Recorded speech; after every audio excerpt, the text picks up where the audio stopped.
Matz.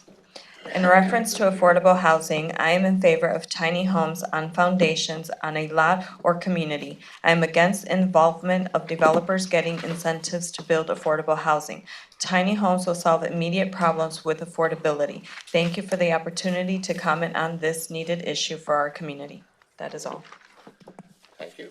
And we have a presentation. City Manager, this is your item. Yes, sir. Thank you, Mr. Mayor. So this first item, the presentation of affordable workforce housing by Mr. John Paxton, who is the Director of Community Investment for Gulf Coast Community Foundation. He was invited by our Commissioner McDowell in order to present ahead of the second item, which is for a more robust affordable housing conversation by the board. I will now turn it over to Mr. Paxton. Thank you, Mr. Fletcher. Where would you like me to sit? I'll just, you can sit here. Here's a microphone. That'll work. Thank you, sir.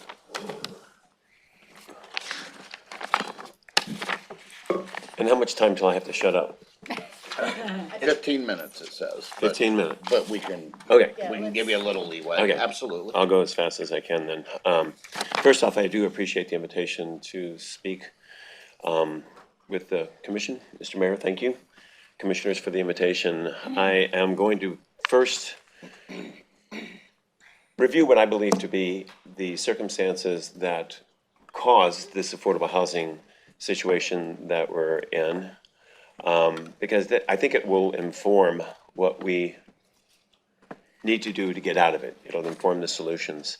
I want to start with a little general consensus, and that consensus is somewhat simple but sometimes overlooked, and that is every citizen in your town and in this county needs a home that they can afford to live in.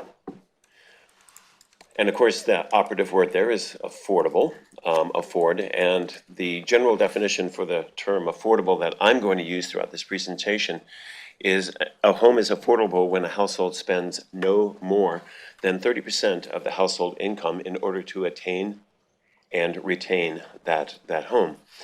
So since it is tied to income, it is the income that actually determines the size and the price of a home that a person can afford without exceeding that 30% threshold. So it should be logical that we need a continuum of home prices that are available to someone working at or near minimum wage, and our millionaires that are in our community. So the market is generally responsible for the construction of new homes. It's clearly had a bias over the last 3 to 4 decades of building homes for those that have higher incomes and have accumulated wealth. In fact, in Sarasota County over the last 30 years, we've basically stopped building entry-level homes. If you remember some of the subdivisions similar to Northport and Sarasota, such as Kensington Park, where the smaller homes were affordable to first-time home buyers, the marketplace has pretty much stopped doing that. However, over that same 30-year period, without providing any additional supply for market rate for these affordable homes, the demand for those homes has increased exponentially. So it should really be a pretty simple solution or a simple assumption that the reason that we have an affordable housing crisis today is because the demand has continued to increase over the last 3 decades and the supply has dwindled virtually to none. So why is this happening? Well, it's mostly happening because of profit, and profit is not a bad word. I'm in my business for profit, but over these last 30 years, where supply has been so inadequate to meet the demand, we have a very serious problem. These problems have now been impacted by COVID, Sarasota County becoming the epicenter for the increases in rental rates and home prices. You might say that we have created a perfect storm. And what used to be a profit bias to build these market rate homes as opposed to affordable housing are now prohibitive. In other words, we've got to the point where it's no longer more profitable to build a market rate home. It's impossible to build a affordable home and still walk away for a profit. Many of the home builders would be asked a question: Do you want to build a market rate and make $40,000 over your home? Or do you want to build an affordable home and have to bring $40,000 to the table? And kind of as a sidebar, these unmet affordable housing needs are not just about housing. They increase traffic on the road. They increase pollution. They lead to mental and other health issues. They impact education, and we are now seeing very clear evidence that they are increasing our rate of homelessness and other government expenses. Affordable housing has now become an existential threat facing our community, and the hardest hit are our service workforce, those working at or near minimum wage. These are the individuals that are responsible for the quality of life that all of us in this community enjoy. So I wanted to just give you a hint of the magnitude of the impact on the service workforce. We all are familiar with the Alice Report. It's not named after your Commissioner White over here, but rather it's asset limited, income constrained employed. In Sarasota County, we have in excess of 40% of our households that are defined as cost burdened, meaning they're spending more than 30% of their income on housing. And we have another 15,000 that are spending more than 50% of their income on housing. That means that these households are within $400 of losing the home that they're in. Now, that does not necessarily mean that they're going to become homeless, but finding a home in this marketplace is virtually impossible. And this trend is only going to get worse. 9 out of the 10 new jobs that are defined by Sarasota County that are becoming to Sarasota in the next 15 years will not pay enough to even afford a modest 2-bedroom, 1-bath apartment. So, how did we get here? It's simple. We had a market-driven demand and no market response for supply of affordable housing over a 30-year period. It should be clear that market-based solutions alone will fail in this marketplace, just as they have over the last 30 years. We need to continue to pursue home ownership of detached single-family residential units. They are a pathway to independence and stability, but the numbers do not add up. They will be a solution to the affordable housing supply-demand imbalance. The priority needs to be for low-income multifamily affordable stock. And the housing market alone has not, will not, and cannot produce these units without some sort of assistance from local governments. We need to begin thinking of these housing units as infrastructure, just as we think of roads, bridges, and parks. And we need to have infrastructure that has a reoccurring use, meaning that it can provide affordable housing for many generations of occupants. And this housing must be dignified housing. It must be something people are proud to live in, and it needs to be in close proximity to our schools and places of employment. Moving on to some of the solutions, there is no silver bullet, simple solutions, or quick fixes. It took us 30 years to dig this hole, and it's going to take us years to get out of it.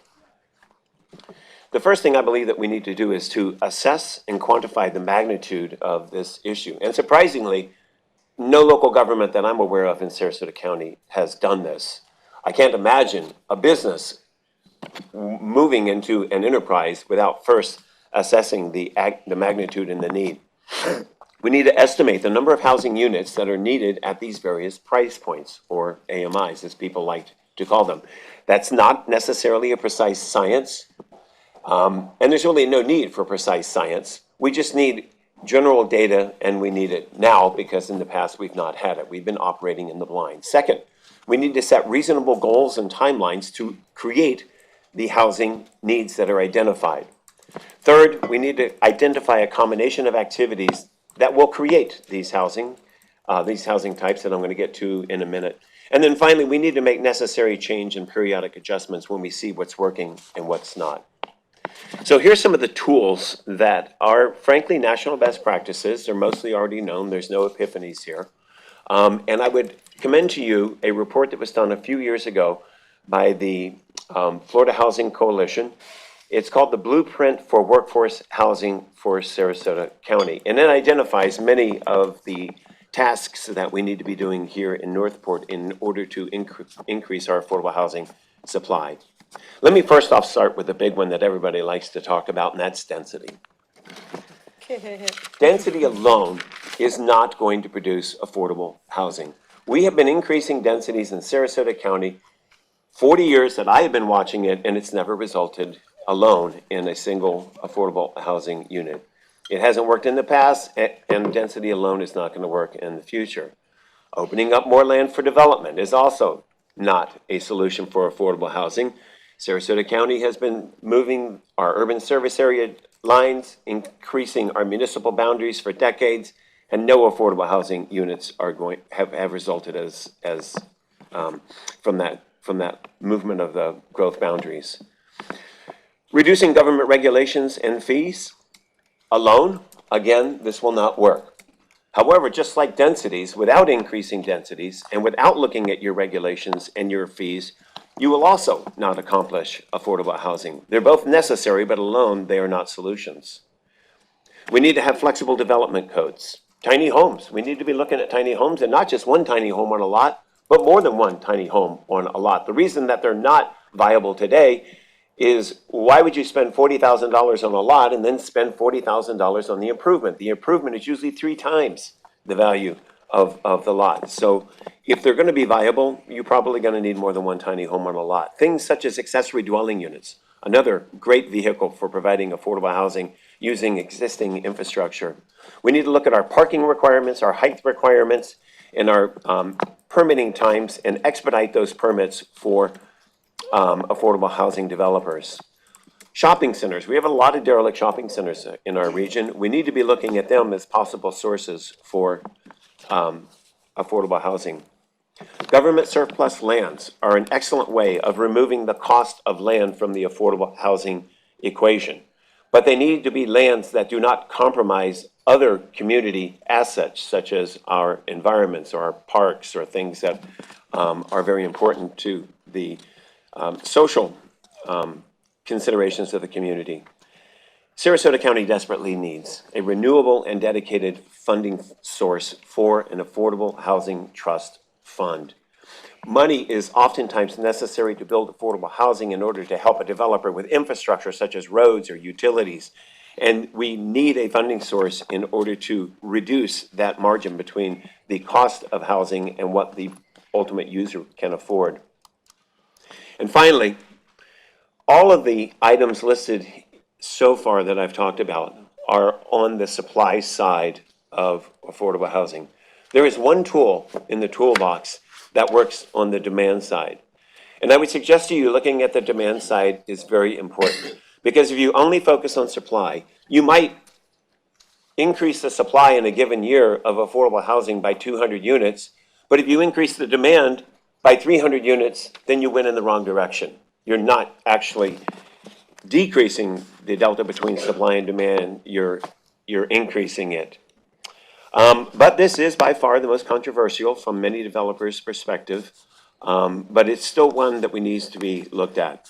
If you pick up the newspaper on almost any given day in Sarasota County, you will see multiple ads for market rate housing that has features such as luxury accommodations, maintenance-free lifestyles, concierge services, golf, tennis, healthcare, fine dining, and common areas. Who do you think provides the service for all of these accommodations? It's your service workforce. It is those individuals working at or near minimum wage.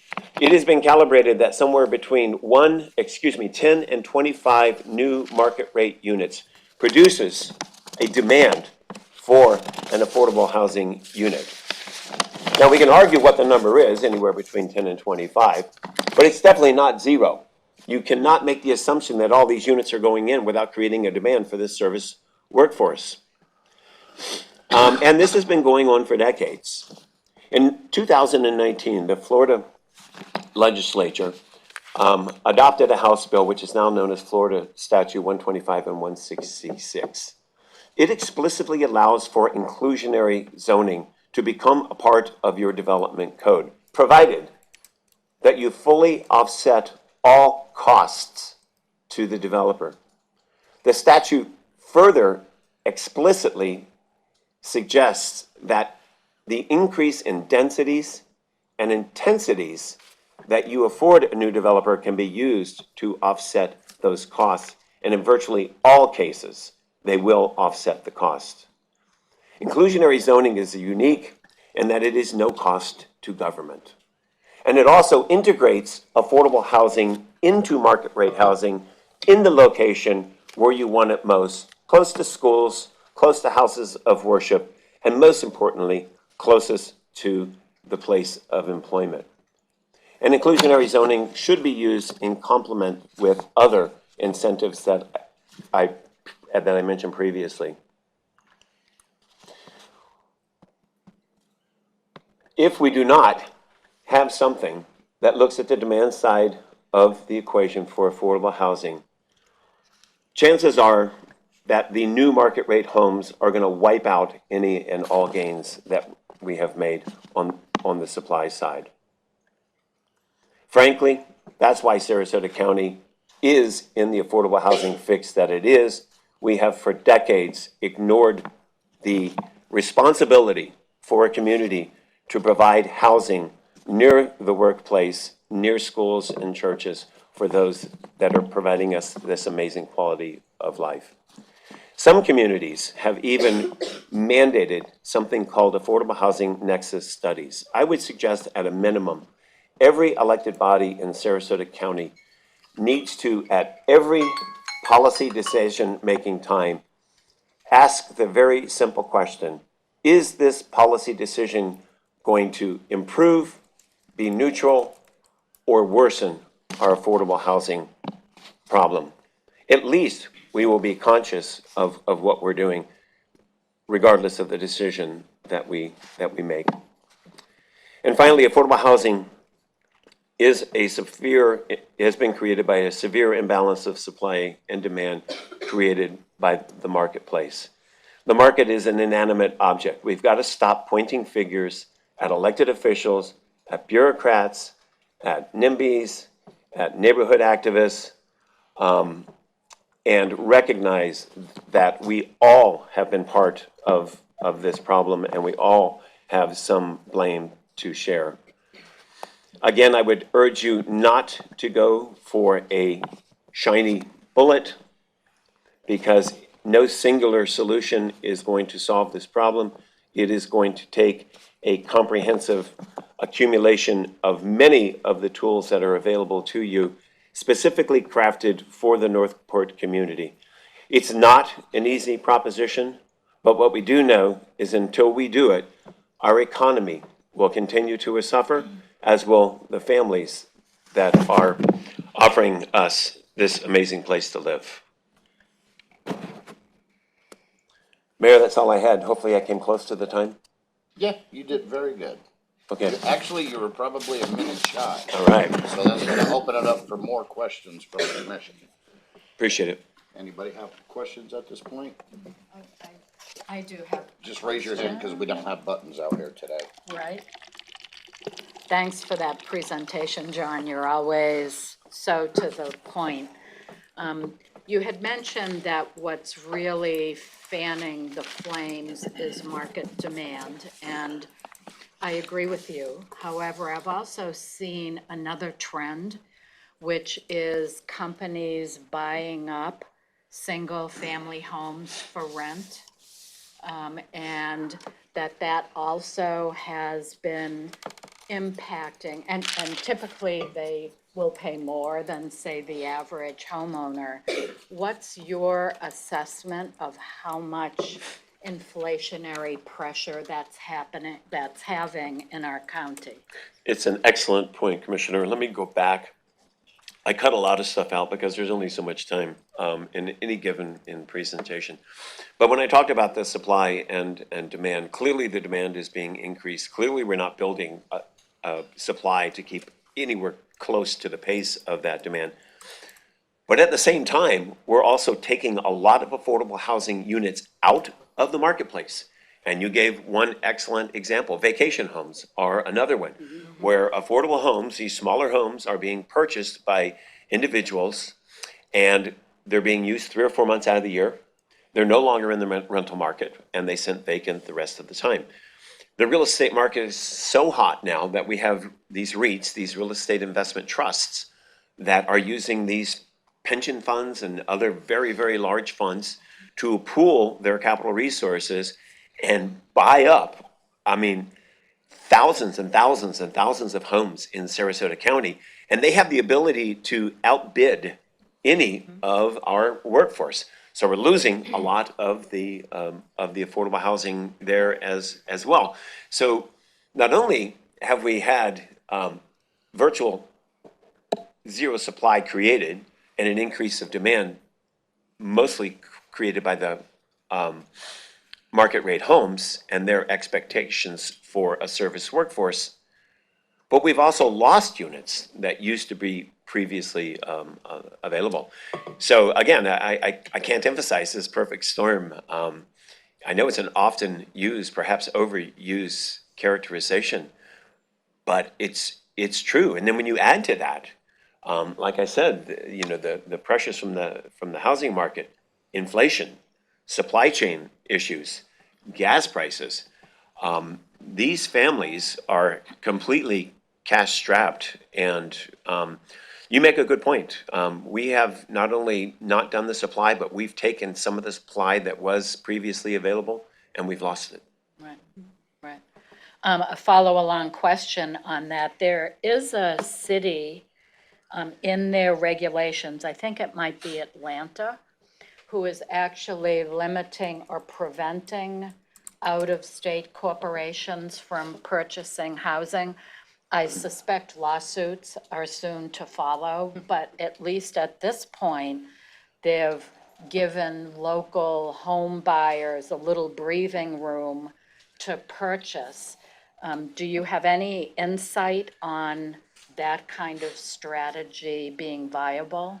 I do not, nor do I have insight on rent controls and things like that. My approach has always been that you really can't fight the marketplace and win. The market is going to prevail sooner or later. So my approach is that you work within the market and you work from the perspective that we need to make Northport, and by the way, Northport is the leader in Sarasota County in terms of production of affordable housing over the last 10 years. Let's just get that on the table right now. Some of the work done here in Northport, I wish it was all over the county, because you have 4 or 5 brand new projects that are coming out of the ground that are going to be affordable to people in that 80% AMI range, and other communities in this county cannot say that. But I would look at it from the perspective, at the 10,000-foot level, you want Northport to be known throughout the eastern United States as the most inviting place for developers to come to build affordable housing. You want to have an open door. You want to have a welcome mat. In order to do that, you're going to need to think of ways to profitize affordable housing. That may require some subsidies, and it may require some incentivizing on your side. But if you look at the housing in Sarasota County, I would suggest that over 97% of the housing was built by for-profit builders, right? I mean, we've got the stuff that's done with CDBG and Habitat and et cetera, et cetera, et cetera. But the vast majority of it is done not by for-profit builders. We need to find a way to incentivize them to come into our communities and to build quality, affordable housing. And that's why, again, I suggest this Affordable Housing Trust Fund as a way to subsidize some of their costs, reduce their permitting fees. If someone were to come into my community and want to build housing that's below the 60% AMI, I would figure out a way that they walk in the door and pay no permitting fees and pay no impact fees, because that is the most difficult housing to get. And frankly, right now, the vast majority of housing that's being built in Sarasota County in the marketplace is over 200% AMI. But yet your workers that are at or near minimum wage are at 80% AMI. So the margin is huge, it's oceanic. And in order to reduce that margin of these costs, you're going to have to take many steps in order to incentivize these developers to move into this affordable housing marketplace. They're not going to be able to do it on their own without your help. Are you done? Commissioner Luke? John, would you speak to the raising of the AMI within Sarasota County and how it's affecting Oh, affordable I was housing? afraid you were going to ask that. Yeah. The area median income from Sarasota County went from 72,000 to over $90,000 in a single year, which is amazing. I mean, it amazes me about as much as these gas prices that we are looking at. Again, you can look at the numbers and you can see how the numbers impact affordability. I would say that still the vast majority of the homes that the market is building are not even going to be near that AMI threshold. But I would also look at the comparison of wages versus cost of living and housing. While wages have gone up 5 and 10%, the cost of housing has gone up 20, 30, and 40% in some cases. So even though we are seeing a increase in the wages that has been precipitated by the demand for the workforce and the extraordinarily low affordable housing, extraordinarily low unemployment rates, in many ways it mathematically helps the problem, but functionally on the ground, it can exacerbate the problem at the same time. Thank you. Is that it, then? Commissioner McDowell? Yeah, I want to thank you very much for coming today and working with your schedule and being here and being It's my willing to pleasure. give the presentation. Always very informative every time I hear you speak. You mentioned a blueprint for housing Sarasota County. I didn't catch the whole Yes. catchphrase. What It's- was that? I should have brought it with me, and I apologize. It is on the Gulf Coast Community Foundation website. It's easy to find. And it's called A Blueprint for Workforce Housing in Sarasota County. And it was written for the entire county, including the municipalities. It was done in, I guess you can say, anticipation of knowing that this problem was going to get precipitously worse. And we needed to have these tools ready and available for policymakers to look at, and again, assemble the ones that are most appropriate for your area. It was co-funded by the City of Sarasota, Sarasota County, and the Gulf Coast Community Foundation. It was prepared by the Florida Housing Coalition, and those of you familiar with their work, they are known as I would suggest, the preeminent experts in affordable housing and homelessness in our state. And what they did was they looked at national best practices and then assembled them in a way that would function here in Sarasota County. One of the things that you have to be careful for, we just talked about Atlanta, for instance.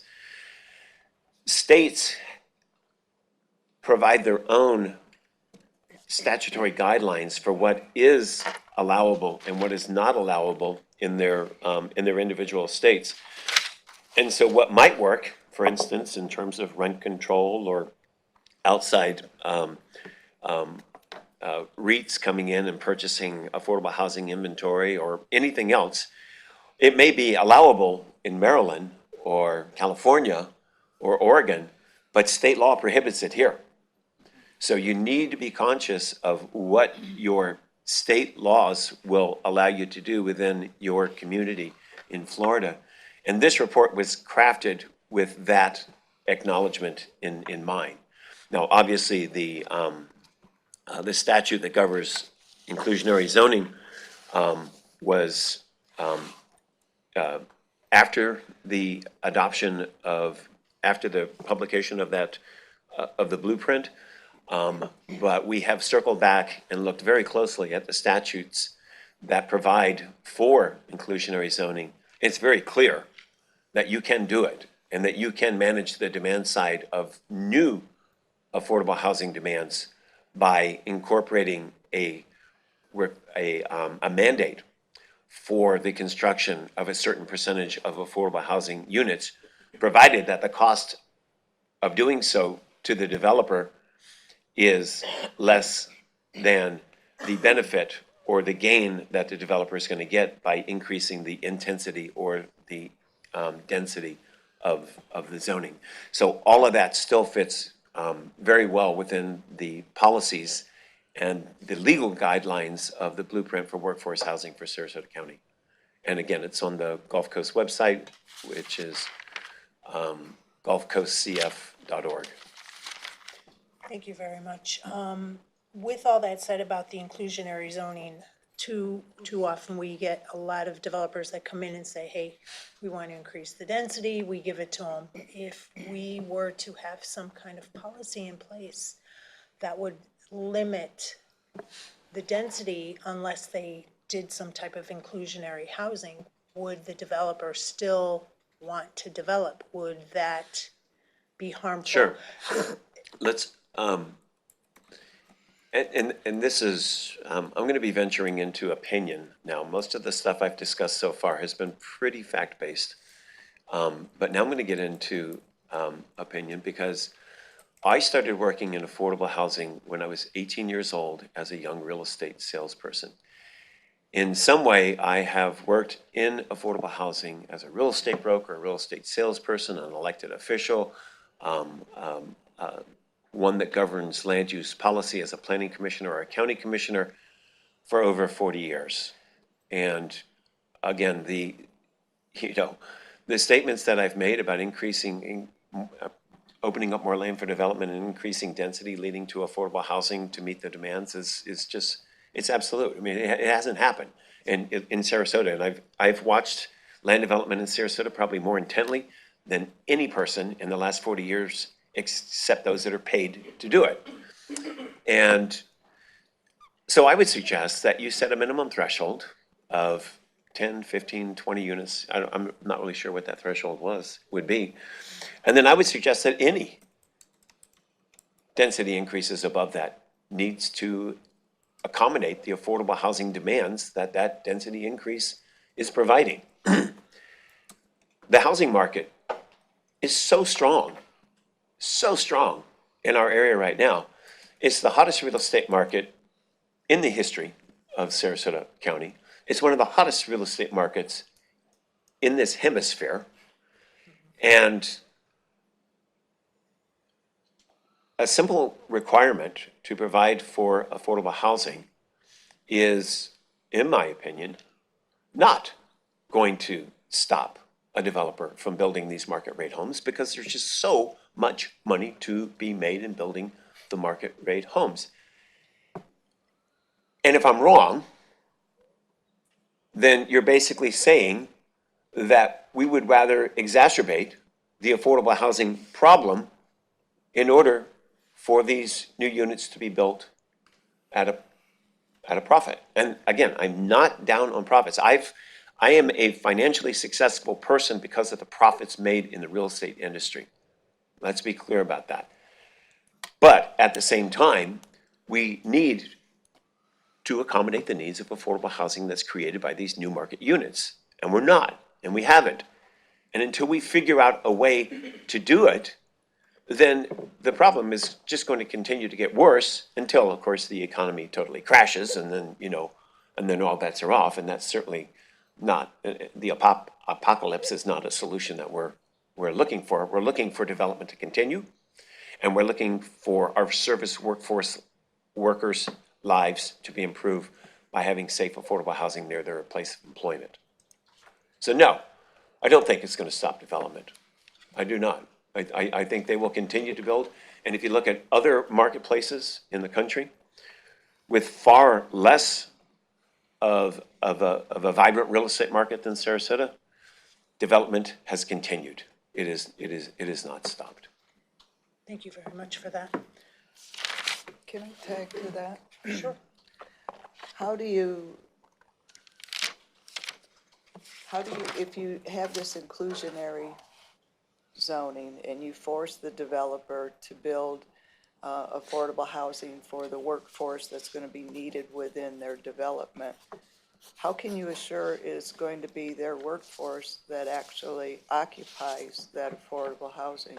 Okay, first off, let me, Can I just, I want to tag Yep, off of okay. you because I have a very similar question. And that is, as we build affordable housing, can we legally, and this might be a question for Mr. Golan also, can we legally give Northport residents and Northport workers priority? Because I understand right now, there's no way to do that. I think that's what Commissioner Luke was kind of scratching at. so let me first off start with the statement forcing, because you're not forcing a developer to build affordable housing.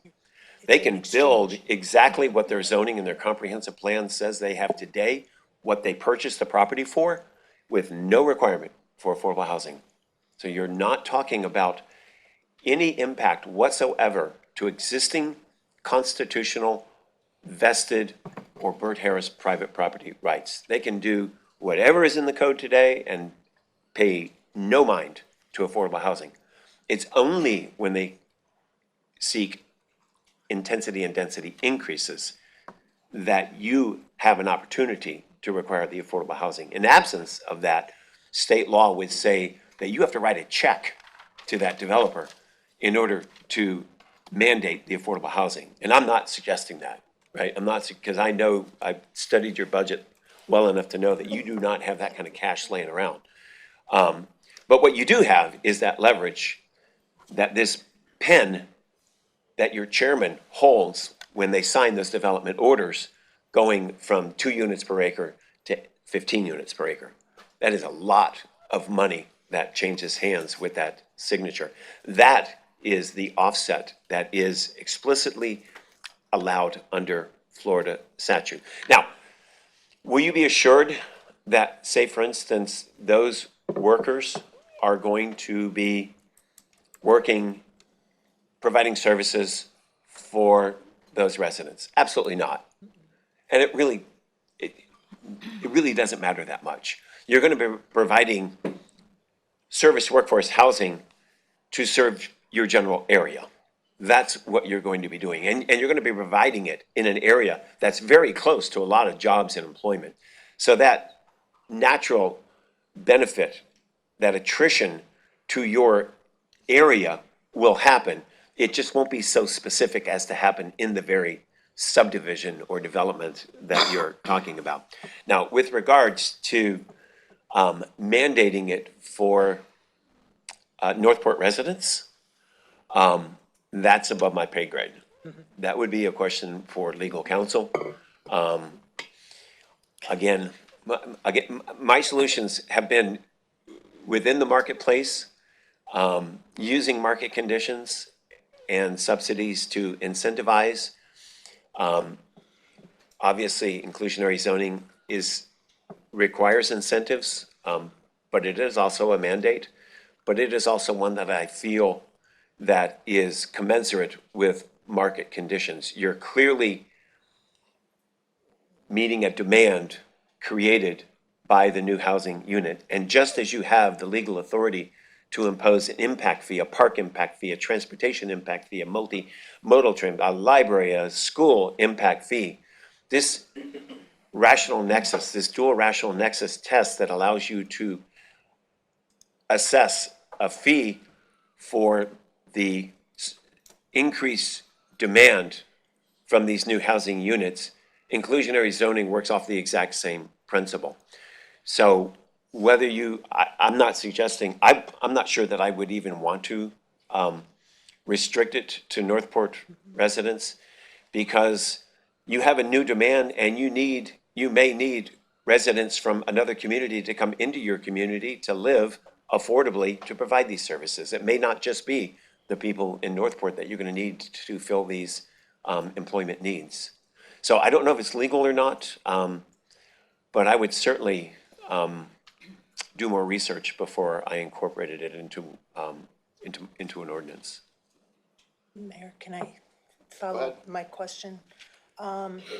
So you gave the example that, you're not forcing anybody, I totally understand that. So we grant the development to increase the density and intensity.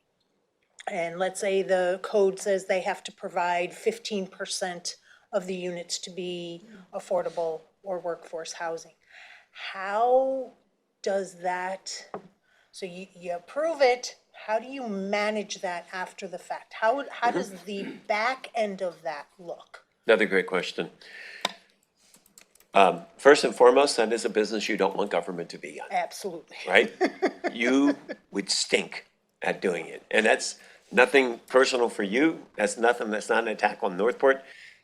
That is just not government's, Okay. yeah, don't go there. This management of affordable housing units has created a niche industry. And it's frankly not even a niche industry anymore. It's a huge industry around this country for management firms that do nothing, that when you have an affordable housing unit created, there's typically something called a TOA, a term of affordability, which means that you just can't get a tenfold increase in your zoning, build 300 affordable units, and then the next year turn them all right into market rate units. That gets you nowhere. Like I said, you need affordable housing units that are going to be here as long as you have an affordable housing need. And let me suggest your affordable housing need ain't going anywhere anytime soon. In fact, I'll assure you the impacts of COVID, the impacts of inflation, the cessation of rent subsidies from the federal government, we have yet to feel those impacts. Those are still behind us. We have a wave coming of affordable housing needs that we haven't even seen yet. This is going to get worse before it gets better. So you need affordable housing units, like I said, that are like infrastructure. It's like a library book, right? You go to a library, you pay an impact fee, you build a library and you put library books in it. The first person that comes along doesn't get to take the book out and not return it, right? The book goes back in and it's used over and over again. That's how infrastructure works. It's like your roads, it's your bridges, they serve many, many, many generations. So this term of affordability will allow many families that need this low rate subsidized unit, and it was subsidized because of the value created by the intensity density increase. You need the next person to be able to afford it too. So typically the term of affordability that I see most often in the country is anywhere between 20, 30, somewhere's up to 50, and I've even seen some that are perpetual.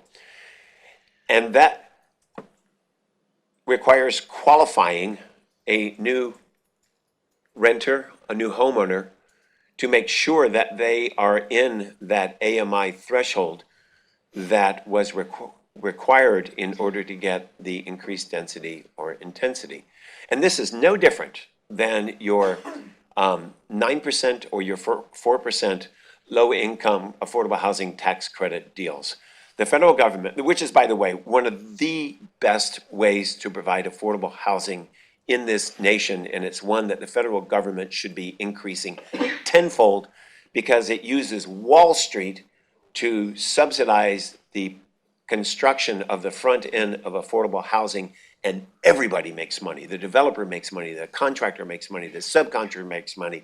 Wall Street makes money by selling these bonds, and you get affordable housing that's affordable. Then there's different guidelines. Maybe 50% of it is affordable to someone making AMI, 20% is affordable to a person making 60% AMI, and it's affordable for 30 years. So there are companies that actually assume the responsibility of qualifying and making sure that the persons moving into these new units are qualified in the AMI income bracket that were originally prescribed either by the 9% tax credit, the 4% tax credit, or an inclusionary zoning policy in your land development regulations.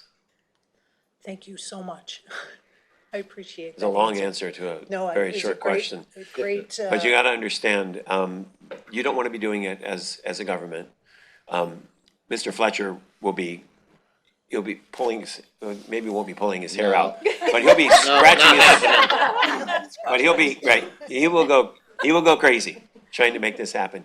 use the professionals in the industry. They know how to do it. I appreciate that, thank you. Unless they give me a housing division that would have. There you the go, right. sort of No, don't want to do staffing. that. No, because if you I remember, I just said don't no wanna cost do of it. government. Right. Right, Yeah, you yeah, did. I did.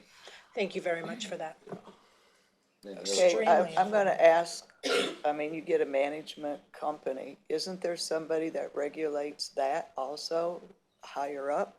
Because the management company has to watch over what was agreed upon and make sure it stays. Who do they report it to if they It try to depends on, violate it depends on part of whoever, IRS. yeah, it depends on whoever, made the requirement in the first place. The federal government oversees the low-income affordable housing tax credits.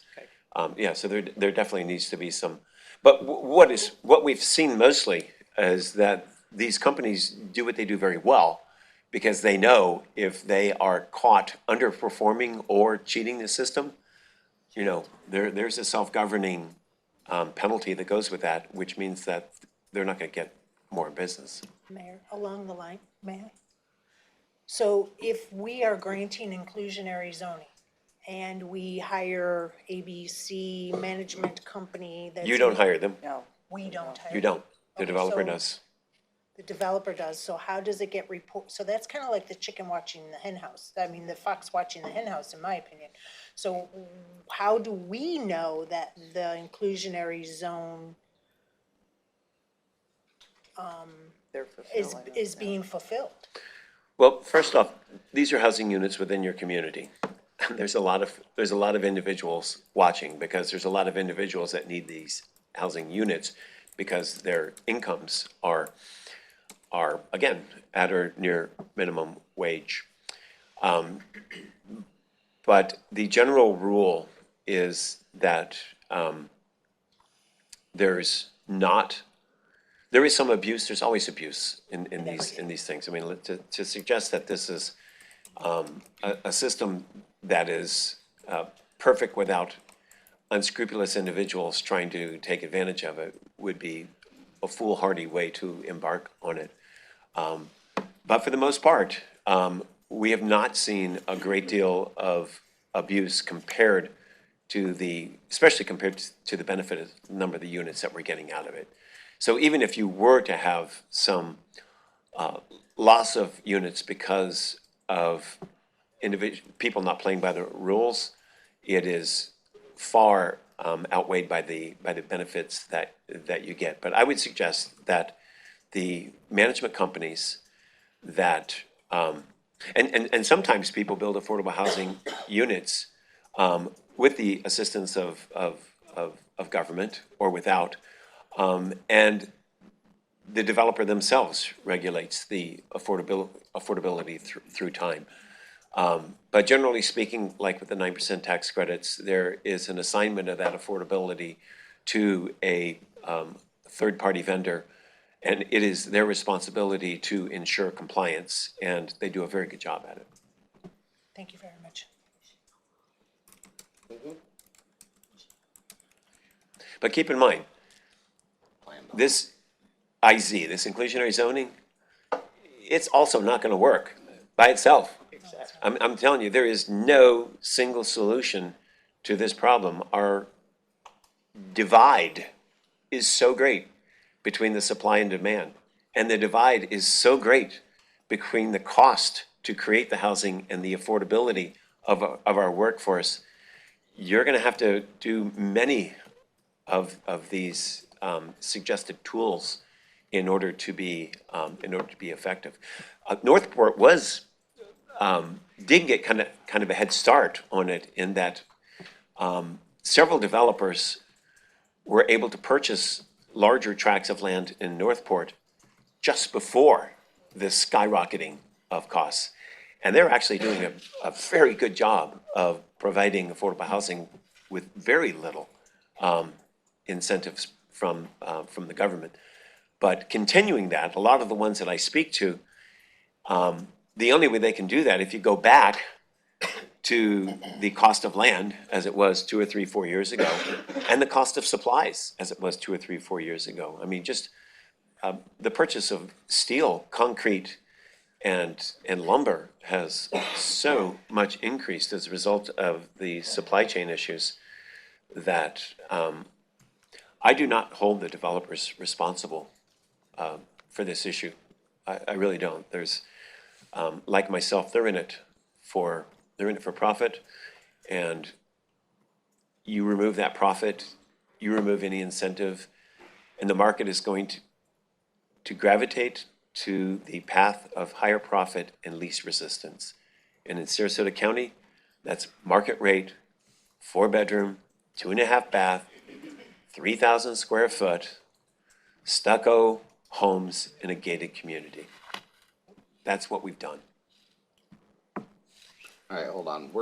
We're sort of merging into the next topic, so I want to stop here, go into, because we're into the discussion of the affordable housing, because we do have public comment on the next item. So let's just move it forward a little bit. I'd want you to stay here and Sure. and enjoy, listening to your answers and what we can do. So I'm gonna end the first one with the presentation. Thank you, Is Mayor. there any public comment? We do not. Okay. Now I'm gonna move on to general business. You can still stay up here, John, if you'd like. So I have a question on something. No, and we're into the discussion part, so that's where we're gonna go. And, general business 22-2973, city manager, you wanna announce the item? Yes, sir. Uh, 2293, this is discussion regarding affordable workforce housing. So there's a lot of conversation that you've already heard from Mr. Paxton that you're gonna sort of hear again from our team, which is sort of a compliment to know that we are thinking along the same lines. You're gonna hear some of the same terms. We're gonna try to separate some of those terms because some of the words that we use interchangeably don't actually mean the same thing, whether you're talking about affordable housing with a big A, little a workforce housing, attainability. All of that needs to be specific to Northport, as Mr. Thaxton said, and you're gonna see that from the presentation. The presentation is gonna be led by Director Elena Ray, but Mel Thomas from our Economic Development Division and her team all work together to put this presentation together. At the end of it, what you will see is policy decisions need to be made. We need to figure out how we're gonna move forward. If there's no silver bullet, magic bullet in order to fix it overnight, we really need to make some decisions on how do we stop admiring the problem and start getting forward with the solution. It's going to take some time, of course, to get the policy done, but I think that should be the focus. And as we talk to our colleagues and partners, I think that the conversation will bleed over into some data-driven decisions that are going to help Northport be better for the problem that we're going through. And to be clear, as it states with 90% of our people commuting out of Northport, we are the affordable housing in the county. That's why people were here, because it was cheaper and more manageable and easier than everywhere else, and they would live here and just commute to wherever it is they needed to go. So we are now experiencing a problem that others have experienced for quite some time. So if we are able to react in a way that allows us to increase our inventory and solve for the supply and demand problem, as Mr. Thaxton said, I think that we would set the tone for the rest of the county going forward. So thank you, Mr. Mayor. I'll turn it over to Director Ray, and I think she has a presentation for us all to see. I have an extra. Does she need a mic?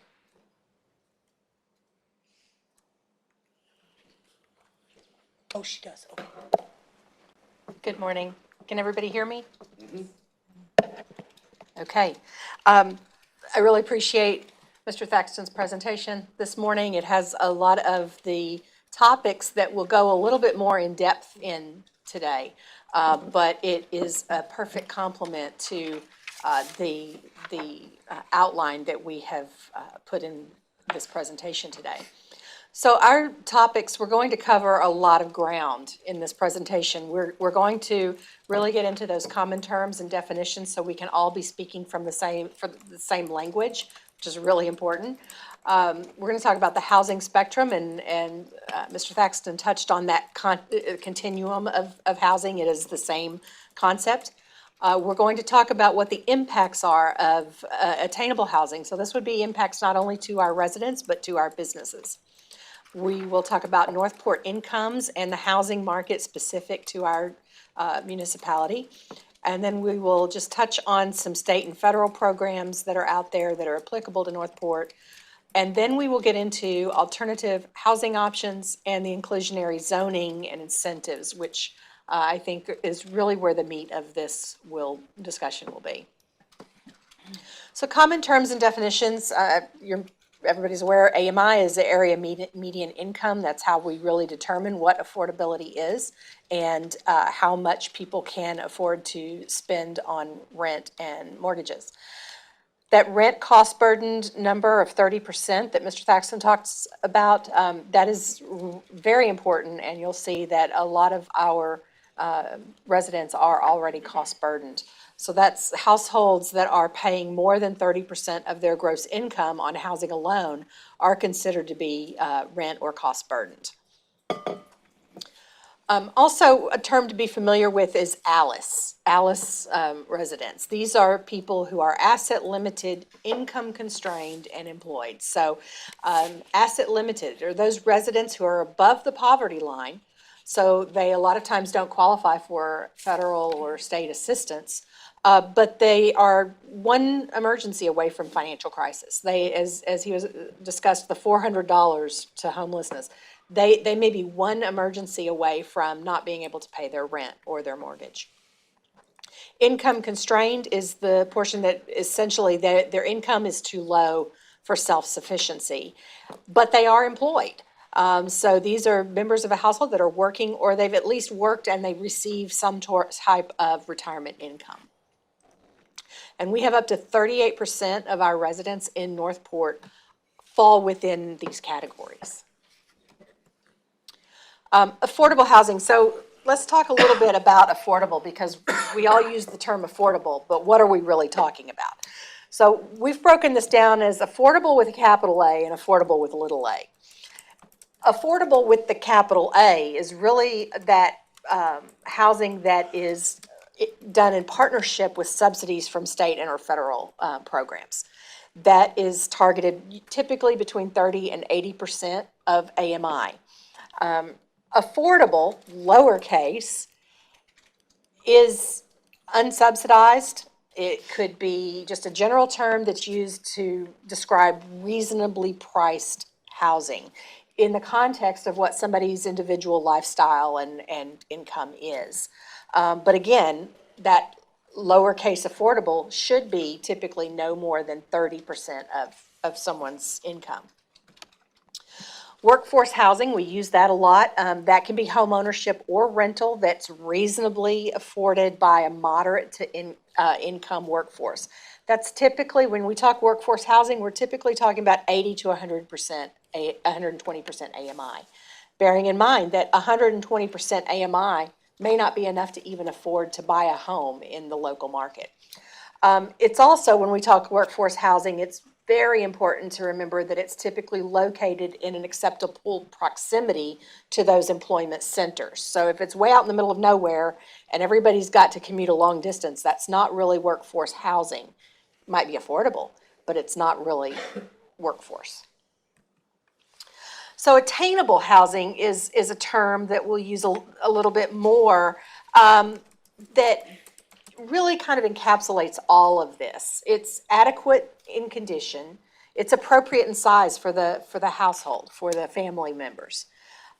It could be affordable, subsidized with a capital A, or it could be just within their income limits that they're comfortable with. It's also accessible to services. So as I said, not out in the middle of nowhere, but it's within a closer proximity to work, to groceries, to shopping, to medical services, those types of things. And in our market today, available is a very important, it's not attainable if it's just not even there. So we have a real problem with market shortage. Real estate, will tell you we probably have a month of real estate supply, and typically you want to see 6 months. So that is an extreme housing shortage. And it's important to remember that the more of these pieces that are missing, the more unstable somebody's housing situation becomes when you start taking away some of those pieces.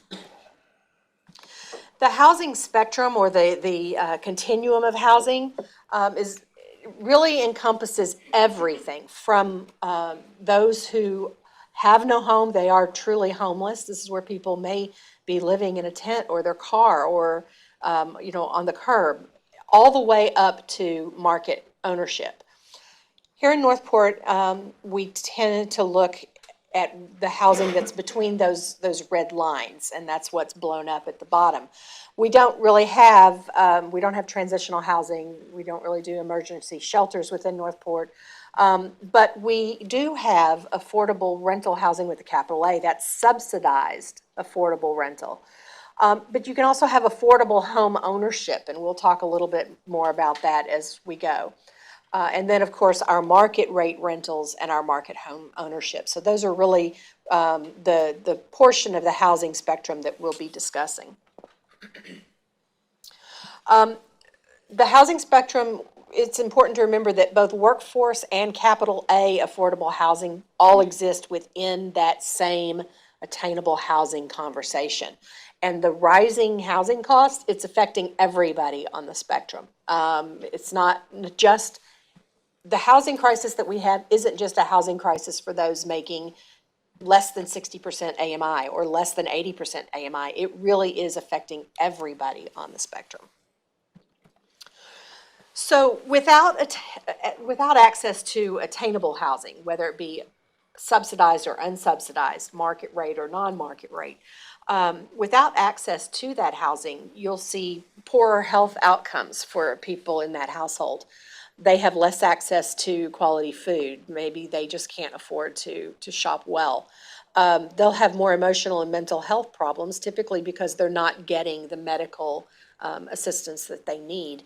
And then you'll see students with poorer performance in schools. Parents often are working so many hours, they don't have any time to spend with the children to help them in school, and so you'll see those poor performance. When they do have access to attainable housing, it's the reverse of all of it. They're able to afford better food and health care. They live healthier, longer lifespans, better school performance. And what some people tend to forget is that if they are not putting all of their money into housing, their purchasing power locally is increased. So our economy will actually do better. For our businesses, almost 22% of Sarasota County businesses see affordable housing, and that's lowercase affordable housing, as their biggest workforce concern. These are just some of the headlines that have been in the newspaper recently. Bear in mind that we are trying to get targeted industries to come and locate in Northport. One of the first things they're going to be thinking is, where are my employees going to live? And for every business that we're chasing, trying to bring into Northport, those employees are going to be chasing housing, trying to find a place to live that's within a short commute of their new job. So this is an issue that will affect our ability to attract those industries that we need. Northport housing prices, Mr. Thaxton touched on this, that they've really skyrocketed. Our average home price in Northport is $372,500 at the time that this slide was done. Could be different today. Average apartment rent prices, studio apartments are over $1,500 just for a studio. One bedroom is over 17, two bedroom over 2,000, and three bedroom, that is an astronomical price for a family in an apartment. So these prices have they're going up, they're continuing to go up. The median rental has increased by 81% in 2 years in Northport, Sarasota, and Bradenton area. 81%. Half of all the renters in Sarasota County are cost burdened or rent burdened. They're spending more than 30% of their income on rent. This figure is something that's just hard to put your head around. Minimum wage employees would need to work 165 hours every week just to afford rent without being rent burdened. There are only, I think, 168 hours in a week. So they'd have 3 hours off. That is just an incredible figure to try to wrap your head around. And 25% of all Northport residents are renting. So that's, when you think about that, that's a huge percentage of our population that is in this situation.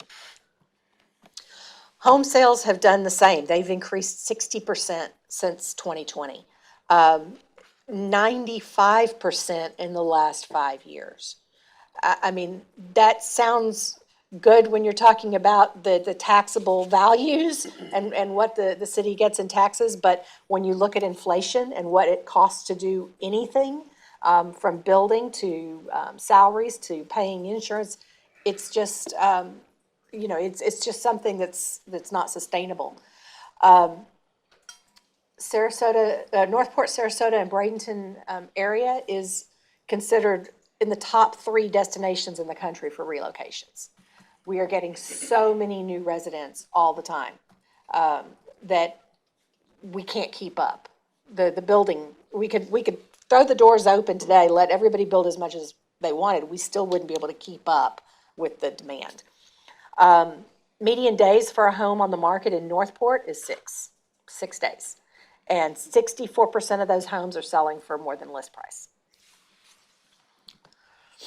So let's talk about our targeted industries. These are the industries that we are wanting to bring to Northport and what those median wages are. And do they meet the amounts that they need to hit?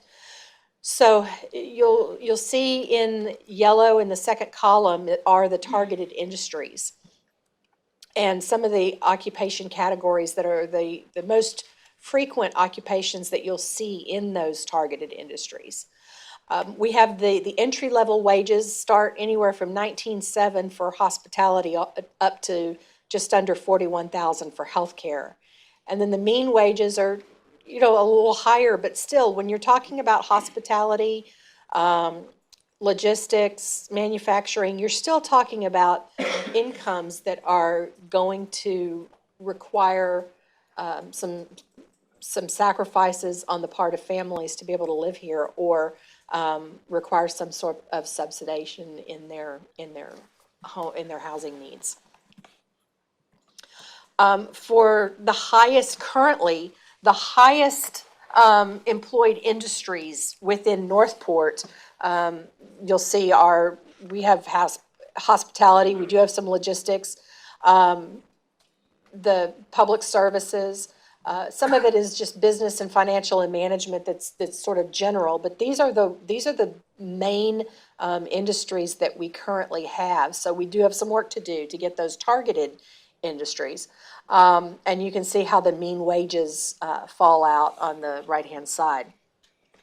So what does that mean in Northport? So Northport family is considered 2.68 persons according to the most recent census. Northport families have an AMI of 64,543. Individual AMI is considerably less, 34,500. Entry-level salaries are 31,935, not bad as far as entry-level salaries go across the employment spectrum. And the Northport average senior citizen income is just under 54,000. So how much income is actually needed in order to afford houses and rent in Northport? For a family making AMI, they would need to make 189% of our area median income to afford the average home in Northport. So when we're talking workforce housing, 80 to 120% AMI, that is not enough to buy the average home in our city. They would need to make $122,000 a year in order to afford the average home. Studio apartments, somebody would have to earn 95% of the AMI. And most individuals here, remember our individual AMI is 34,000. They would need to earn 61,000 just to afford a studio here. That's really up where our household median income is. 61,000 is up where our family median income is. And the only thing they would be able to afford is a studio apartment without being rent burdened.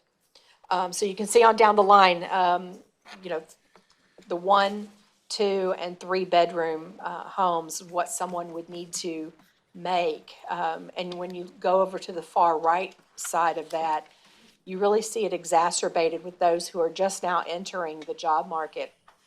And these would be our college graduates or our high school graduates who are wanting to get into the job market or you know, there's simply no way for them to afford rent. So you're seeing a lot more people living at home, renting with multiple people in an apartment. You're seeing a new industry in almost home matchmaking, where organizations are matching, you know, single people who might be compatible to live in a home together or to rent an apartment together. They're developing these whole niche industries for this. So currently, Northport does have some capital A subsidized affordable developments. As Mr. Thaxton was saying, Northport's kind of been a leader in this area for a while, but we do have 7 housing developments that offer subsidized affordable housing that are either planned or completed in Northport. But the average wait list time is 2 years. That is a long time to wait for an affordable unit. The average wait list is a little less for those 55 and above. The ones that are, some of the developments do have some restrictions on age, so that is 6 months to a year. And the monthly cost for a 1-bedroom unit, and this would be for, factor restricted is what's used to describe those units that are restricted either but for disability or age. $844 for a 1-bedroom and just over $1,000 for a 2-bedroom. The city also owns 10 vacant residential lots that are designated for construction of affordable housing.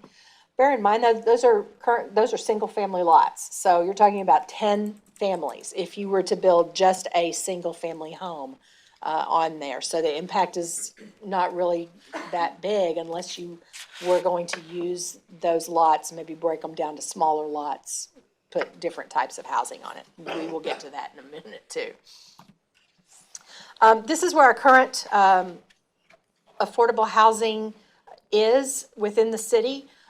We've got some factor restricted housing that are restricted by age or disability down along Tamiami Trail and one up at Price, and then we've got some standard affordable housing units as well. The city has a link, and I'm going to go to it here, that actually will take you to an interactive map that will not only show you where these developments are, but you can click on them and it will show you whether it's being built or it's in existence now, and it will show you when the affordability start date was and when the expiration is. So this one is 2055. Most of them are about 30 years out, so most of them are going to expire sometime in the 2050s. But it also, and I think this is really great, it shows you the breakdown of their units. So it gives you the total number of units, and then it tells you how many studio 1, 2, or 3 bedrooms that they have. So this is a really good tool. We will put this up on our webpage and planning, and so that it can be found. But this is a great tool to use. Let me get back over to my presentation.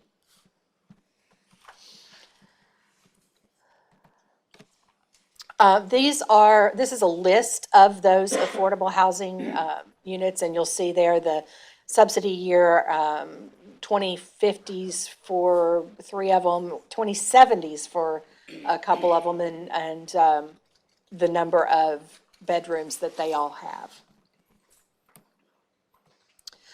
There are some state programs that are applicable to Northport. The Florida Housing Finance Corporation is one that was created over 40 years ago. It does administer the SHIP program. A lot of people, you'll hear about that one in affordable housing circles. The, not really a catch, but the stipulation of this is that the local governments have to have a robust affordable housing program in order to receive these funds. Then you have the Sadowski Trust Fund that is unfortunately currently depleted. It was established in '91, but it has been, those funds have been diverted in order to balance the Florida budget. So it currently does not have any dedicated funding. The Home Investment Partnership Program is one that provides grants to states and localities for communities to really fund a wide range of programs, including building and buying homes. They can purchase homes and rehabilitate them. And that the city does have to have a cost match. So for every dollar that the program funds, the city has to fund 25 cents of that. And then CDBG grants, a lot of people hear about community development block grants that does provide grants on an annual basis to states, cities, and counties in order to basically provide decent housing, suitable living environments. These are often targeted these are really targeted to areas that have a significant underfunded community, a disadvantaged community. It cannot be used to construct new housing. So this really is taking areas that are maybe blighted or have not had that attention and putting that money back into that specific area. So the next topic we're going to talk about is some of these solutions. And I think it's really important, as Mr. Thaxton said, none of these solutions is a silver bullet. None of these will work in as a standalone. It really is all about how many tools you can put in the toolbox. Just like you can't build a house with a hammer alone or a screwdriver alone, you've got to have all the tools. It really is the same conversation when we come to the potential solutions. It's one of these things, two of these things, three of these things on their own will not solve the problems. All of them together may not solve the problem, but will significantly help to move the conversation, move that needle. So the first thing we'll talk about is alternative housing options. And the big one that everybody talks about and gravitates to, thanks to HGTV and other programs, is tiny homes. Tiny homes can be two things. They can be transient. They can be on wheels, just like an RV would be, or they can be put on permanent foundations. And really, that's a policy decision as to what the city might want to look at. They're very small. They're typically 300 to 600 square feet. Average cost, you can spend under 30. These can be built for $15,000. It's really how much somebody wants to put in it. You can build a luxury one and spend a lot on it, but they really are very affordable. They are also allowed per Florida building code. So the Florida building code was amended to provide some alternative minimum room sizes and ceiling height, because obviously, for instance, if you have a loft with the bed up in the loft, your ceiling's going to be a whole lot shorter than 7 feet that's normally required in a home. So the Florida Building Code did go ahead and make an allowance for that. And as I said, these could be on wheels or permanent foundation, depending on what each jurisdiction decides. A lot of communities are moving towards really tiny homes on single-family lots. The pros to this is it requires smaller lots. So take one of our standard 12,000 square foot single-family lots that we have. The tiny homes really could be accommodated on about a fourth of that. You could take a 12,000 square foot lot, break it down into 3,000 square foot lots and create 4 lots. And that would be sufficient for a tiny home to have, you know, a place for the house and still decent yards. Now, it is important that when you think about this, that you would either need probably a communal septic system if they're on septic, or you do this in areas that already have access to public water and sewer. One of the advantages to putting these homes on a permanent foundation and on a single-family lot is that the financing is the same as for a conventional home, conventional-sized home. So that is a real asset for a lot of people, especially in the entry-level market. It also provides an opportunity for them to build equity and wealth. That's something they wouldn't be able to do if it's on wheels. They own their lot, they own their home, and it will appreciate in value. Some of the cons, and you know, cons depending on how you look at it, but we would probably need to do a transportation analysis just to make sure that if we were going to break those lots down into smaller units, allow more homes on the lot in that area, that we have the infrastructure available to manage that. And that's really just a growth issue that we would need to analyze. Also, we would, you know, it's possible that property values would be inconsistent with surrounding development, so there could be some community pushback in those areas. And that's something we will always encounter in trying to insert new and different housing options. The other options for tiny homes is a park, and this is much like a recreational vehicle park or mobile home park. The units can be owned or rented, so people don't have to invest in the land.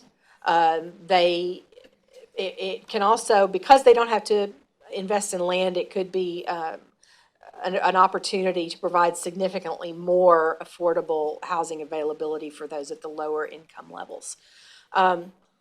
Cons, of course, those homes, if they own their own tiny home, that house, just like a vehicle, is going to depreciate. So there's no opportunity for them to build that wealth. They also need to find a place to rent space, so we would have to look at zoning allowances and where they could be placed. Transportation is something we would need to take a look at, and then you also have you know, the potential for it to be really used as transient housing, people on vacation, those types of things. So it doesn't really address that, might not address as much of that affordable need as we really want. Another type of alternative home that has become very popular when you hear about this is container homes. They're built from regular, Connex shipping containers. They are an approved construction method from the Florida Building Code. Typically vary from 160 square feet per container, and really they can be as big as you want them to be. You just add more containers. They're also very easily expandable to, meet changing needs. You have a kid who graduates from college, is ready to move out, throw another container on the back of the house, and you've got another living unit, a bedroom for them. Or if you've got aging parents that need to move in with you, you can add on to the house much easier than you could a standard stucco concrete block home. Average cost in Southwest Florida is $35,000 to $52,000 to construct a container home. Obviously, that does not include the cost of the land, but that is a true cost for construction in our area. Some of the pros with container homes is that they are very strong. When they're on a permanent foundation, they can withstand 150+ mile-an-hour winds. When you think about containers, these things are meant to be on ships in the middle of the ocean, so they have to be able to withstand those storms. Also, when on a permanent foundation, just like the tiny homes, they are financing is the same as a conventional home. So it gives people the opportunity to build that equity and wealth through property. Cons, depending on the codes that are adopted when these are allowed, they might not be aesthetically consistent with neighboring homes. So you can have a wide variety of what container homes look like. You can have Some people will put containers out there with the graffiti already included, and that's it. But you can, if you want them to look a little bit more in line with other homes that are in the area, you can require that they be painted, or you can require some exterior siding, some type of a treatment. A lot of communities do require some type of an exterior treatment so that it's not just the Connex metal that's shown. Another alternative housing is duplexes. These are some, down here, a lot of times we call them villas, but they're homes with 2 units of roughly equal the same size. Sometimes one side's a little smaller, but they're usually about equal. Each side might be owned by the same person, or it could be individually owned, because the lot is split literally down the middle of the structure. So each side can be individually owned. These are currently allowed only in a very small percentage of our city. They're allowed in our residential 2-family zoning district. It really is limited to a few streets in different little pockets around the city. So it's not utilized very much at all. The great thing about duplex homes is that it allows for income generation. If somebody wants to own both sides of the unit, they could live in one side and rent the other side, and that gives them instant income to help afford their mortgage. The other thing too is that in areas where we have public water and sewer, this is a place where we could take, for instance, our older areas in the city that are on public water and sewer. If you allowed if it was allowed for those units, if somebody wants to convert one and have 2 living units, then it could spur reinvestment into some of those older areas through conversion or remodel of existing homes. A lot of times people will take garages, they'll build in, garage apartments, that type of thing. Parking could be a concern, so that's something that communities have looked at. We don't have to reinvent the wheel on parking. We can look at other communities that have done this type of thing, and we could model parking regulations based on what's worked. So we don't have to reinvent things, but it is something that we would need to address. Cottage and cluster home is another type of housing that provides a different an entry-level market, and even a market for those who maybe aren't on the entry level, but people who are downsizing, empty nesters. These are typically 800 to 1,200 square feet. They're built in close proximity to each other, so typically what you'll have, the lots can be actually individually owned, so people do own the land that they sit on, but they'll be surrounding a common area, and all of the parking is communal, so it's not, you don't have individual driveways and garages going into each unit. The parking would be on the outside of the development, and everybody would sort of share parking. These are typically very small lots, so there's usually no minimum lot size. And they are just like single-family homes. The financing is the same as conventional construction. But also it really can promote a community atmosphere because people tend to activate these shared spaces with playgrounds, public gardens, fire pits, things like that. And so neighbors end up coming out and really getting to know each other. Transportation capacity is something that we would need to look at if we go down this route, simply to make sure that our roads could handle that increase in density on these properties. Accessory dwelling units is also something. Now, of all of the things that we're talking about, this is probably the easiest and quickest one to enact. But as we've said many times today, it's not a silver bullet. So while it's easy and quick, it's not the solution. It's a tool to help us find the solution. But typically ADUs can be built by converting existing space or adding to a main home, or even adding a new detached structure. So you could bring a pre-manufactured building out onto the property and build it out, and it could be the ADU. Most jurisdictions will limit these to a maximum square footage, and it's usually pretty low. So 650 square feet is a pretty common number, but it could also be a certain percentage of the main structure. So there's a couple of different ways of doing it. This would, as with duplexes, it allows a homeowner to receive income on their property, so they could rent out the accessory dwelling unit. It can provide that independent living space for the kids that are starting out on their own, or the parents that need some assistance but still don't want you in their business, so they want to have their own space. And it can also increase the property value, because now you've got your income generation, so your property value can go up. Again, we would want to look at parking, and we don't have to reinvent that wheel. And the other thing to consider is that it can reduce the homestead exemption, so by a certain percentage.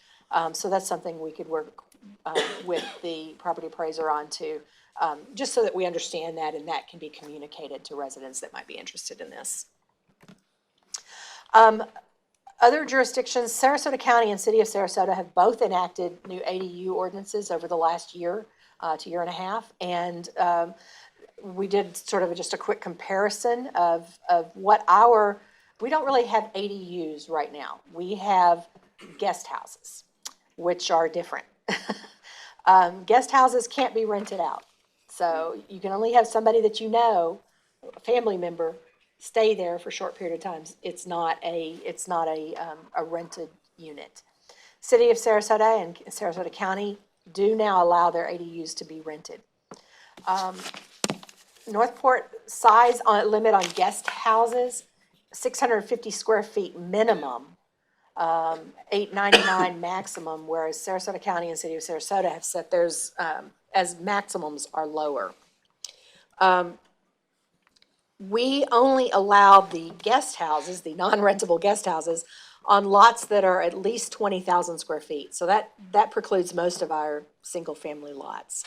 Sarasota County, City of Sarasota, both have now allowed ADUs in any single-family residential zoning district, except the barrier islands for a lot of obvious reasons. But anywhere else in a single-family unit can now have an additional dwelling unit. One interesting thing is that Sarasota County and City of Sarasota adopted AMI limits for those rental units. So they really are targeting that workforce housing need. They've set it at 120% AMI. And they do require each year the owner of the property to submit an affidavit to the city or the county stating that it is being rented at no more than 120% AMI. So that's how they are really targeting that particular income level. So inclusionary zoning, hold on just a second. I've been talking a lot. Inclusionary zoning, Mr. Thaxton gave us a really good introduction in this. It really targets the part of the housing spectrum that is aimed at the affordable rental and affordable home ownership. A lot of people forget about home ownership when we're talking about affordable housing. Subsidized home ownership. This is either done through assistance to purchase the house typically, or some type of subsidy for the land, or a way for the county to require the developer to provide those affordable units. As was discussed earlier, Florida statutes have been revised to specifically allow this, but they also require that the city incentivize it to make the developer financially whole. So an example of inclusionary housing would be that we would change our ULDC and require development of a certain number of units being made available to people making a certain AMI. So for instance, a lot of times you'll see this targeted to 60 to 100% of AMI. If a developer wants increased density, we can give him increased density, but it's in exchange for affordable units. It's typically, it would be limited to new residential development. We would also want to look at, are there specific zoning districts or geographic areas where this might be better focused? So maybe areas around our new workforce or our new targeted industry activity centers. Obviously, places that have already gotten their approvals, those aren't going to be applicable. They have what they have. So there are certain areas where it's not going to be possible. So we would definitely want to look at which areas those are. One thing I do want to note about inclusionary zoning. It's not just for multifamily. I've done several single-family detached subdivisions that have inclusionary housing, and some of these are gated communities. You drive through them, you would not know which units are affordable and which ones aren't. And that's the great thing about setting it up so that it's not limited to a certain, you don't want people being divided. You don't want an area where if you drive through, oh, that building over there is affordable and this one over here isn't. You want it intermingled. Almost every development that I've worked on that's been inclusionary, has been intermingled in the development. So whether it's an apartment complex where you don't know which units are affordable and which ones aren't, or which ones are market rate, the same on single family, you don't know which ones are market rate and which ones aren't. And that's the great thing. It's all one community. There's no stigma that's attached to it. So we would need to provide incentives to offset any financial impact of requiring those affordable units. This can be done through a variety of ways. It can be done through allowing a taller building, allowing more units. It can be done through, you can also look at setbacks, parking reductions. Parking is expensive. You'd be surprised at how much parking costs, not just in land, but in materials and engineering. So, and stormwater. Those parking lots require a lot of stormwater retention. So it can be done through a variety of ways. We've looked at numerous incentives that could be used for offsetting this. And some of them are listed here. We'll go into a little bit more. To give you an example of what Sarasota County does, they do allow accessory dwelling units. They allow density bonuses, fee reductions for units that are less than 750 square feet. They have area-specific density bonuses, and that's something that I mentioned a minute ago, that this isn't going to be applicable or good for everywhere. They allow expedited permitting, and the city has just done this. We've talked about doing the concurrent review for applications with our latest affordable housing project that has been brought in by Atlantic Housing. We issued them a letter to move forward with concurrent review, and so that was the first one that the city's done. So they actually have not only their development applications in, that have been going through review, but they've also submitted their first building plans so that they can be reviewed at the same time. It's no cost to the city. It's no additional impact to the city. It's all at the risk of the developer, the builder. So the ones that are willing to take that risk in order to shorten the period of time to approval, we are definitely happy to accommodate that for them. And then county-owned surplus properties can also be sold for affordable housing development. They currently have 3 properties that they're doing this for. Density bonuses, we've talked a lot about that, but it really is just to allow additional development in exchange for in-kind construction of affordable workforce housing. Something that, the way you can think about this is that if you don't allow density bonuses, they're gonna build 100 units. If you let them build 120, they'll give you, 5 affordable units. Well, if you don't give them anything, you don't get anything. So they're gonna build the units they can build by right. If we want any affordable, we have to give something for that. This is typically pretty easily implemented. It can result in crowding, so that is something that we have to look at really carefully to make sure that we don't put too many units in too small of a space and then, it create an unwelcome environment for our residents. Parking reductions, I mentioned how expensive parking is. Affordable and workforce units, a lot of times they do have reduced parking requirements, especially if it's in an area where we can provide transit. So if there are bus routes that are nearby, then people have easy access to transit, or if there are job centers nearby where they can walk or bike to. It's pretty easy to implement. Environmental impacts are good because we all know what stormwater does and how much, we have to filter that water. But we do have to make sure that we still have available parking for people who need it. Lot regulations can be reduced. So a lot of times you can have smaller lots. It allows them to maximize the use of the land. Our land's expensive now, a whole lot more expensive than it was a few years ago. So giving them the ability to have smaller lots, increasing the lot coverage, really allows them to utilize that land better. We would want to make sure that we address compatibility concerns for the surrounding areas.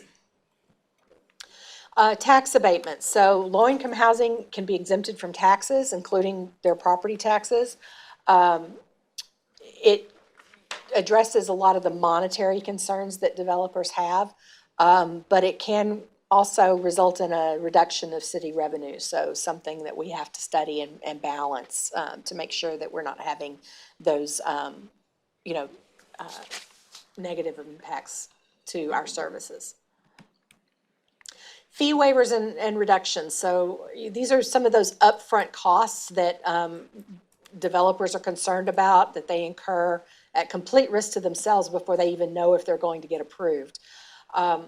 So for instance, rezoning fees, comprehensive plan amendments, those types of things, those type of fees could be waived. It's important that we remember we can't waive our building fees. So building permit and inspection fees have to be paid per state statute. The city can reimburse, the city can, but they have to be paid. So whether the city pays it or the developer pays it, it does have to be paid. Discount credits could be issued to developers that provide affordable housing. These could be applied to city services like their water and sewer bills. It can decrease the cost of development, but again, it could result in a reduction of city revenue, so it's something that would need to be looked at to make sure that it doesn't impact services that can be provided. Affordable dwelling unit rebate program. This is an interesting one that people take advantage of in the jurisdictions that offer it. The city can offer a cash rebate to homeowners who construct ADUs. And depending on if you limit it to a certain certain AMI rental, the greater the rebate. It provides a way for homeowners to help pay for that upfront cost of getting it installed and built, but it also requires a pretty significant funding stream. So sometimes jurisdictions, when they first change over to allowing ADUs, they'll put a certain amount of money in that fund, and when it's gone, and they don't replenish it. It's just a way to sort of build momentum and get that awareness out to people. The ADU property tax assessment, as we talked about earlier, that there's, the homestead exemption can be is typically sometimes decreased a certain percentage if you do have an ADU on your property. This would be an allowance to omit that value of the accessory dwelling when the property is assessed for tax purposes. Typically, it's done if the unit is being rented out at a certain AMI level. So it could encourage the construction of ADUs because it would offset the property taxes, and would incentivize them to be affordable since they would get that offset if they rent it out to somebody that's making a maximum AMI. Again, as with all of these, the city revenue could see a reduction based on that reduction in value. City lot foreclosure bank, when the city forecloses on lots, we could place land into a bank to use as affordable housing within Northport. As we mentioned earlier, the city currently has 10 lots that are set aside for affordable housing, so this would be a similar thing whenever we have to foreclose on lots. It's important to note that those lots would then, if they are set aside for affordable housing, they're not available for the city to sell to either raise revenue or to trade for other city purposes, like if Public Works sometimes needs to trade a lot for canal maintenance and those types of things. These are the city lots that we currently own. They are, a lot of them are up along 75. We do have a link to a map where these can be viewed, and it has more detail. But it's, as I mentioned earlier, these are your typical single-family lots. So if they are developed as single-family lots, it's a maximum of 10 households that we're going to help through these lots. The other thing that the city could do is to establish a land acquisition bank. This is where we actively purchase land for construction of affordable housing. I'll tell you that in working with a lot of affordable housing developers, one of the biggest barriers they have in constructing affordable housing is the land, is getting the land, paying for the land.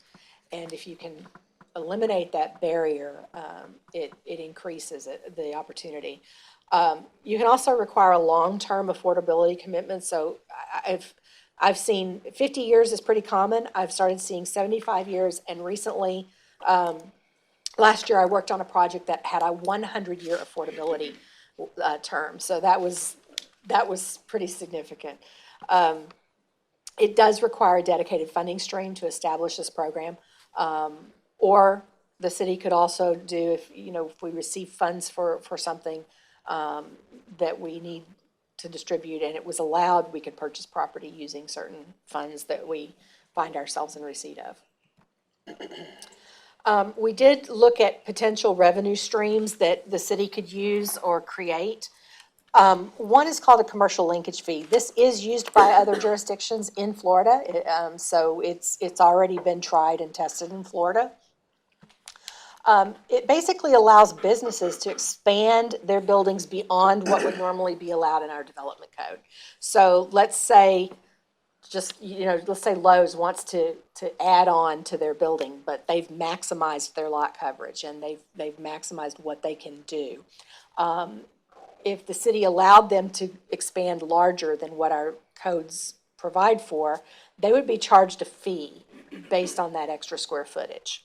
That fee is then used to go into a fund to support affordable housing initiatives. So it could buy land, or it could pay grants to people who are buying their first home, entry-level home, or those types of things. So that is something that has been used in several jurisdictions, and it's a win-win for both the business and the city, because the business is getting that extra square footage that they really want, and the city is getting a way to fund affordable housing initiatives, and it's a benefit to their workforce because now we're providing additional affordable housing.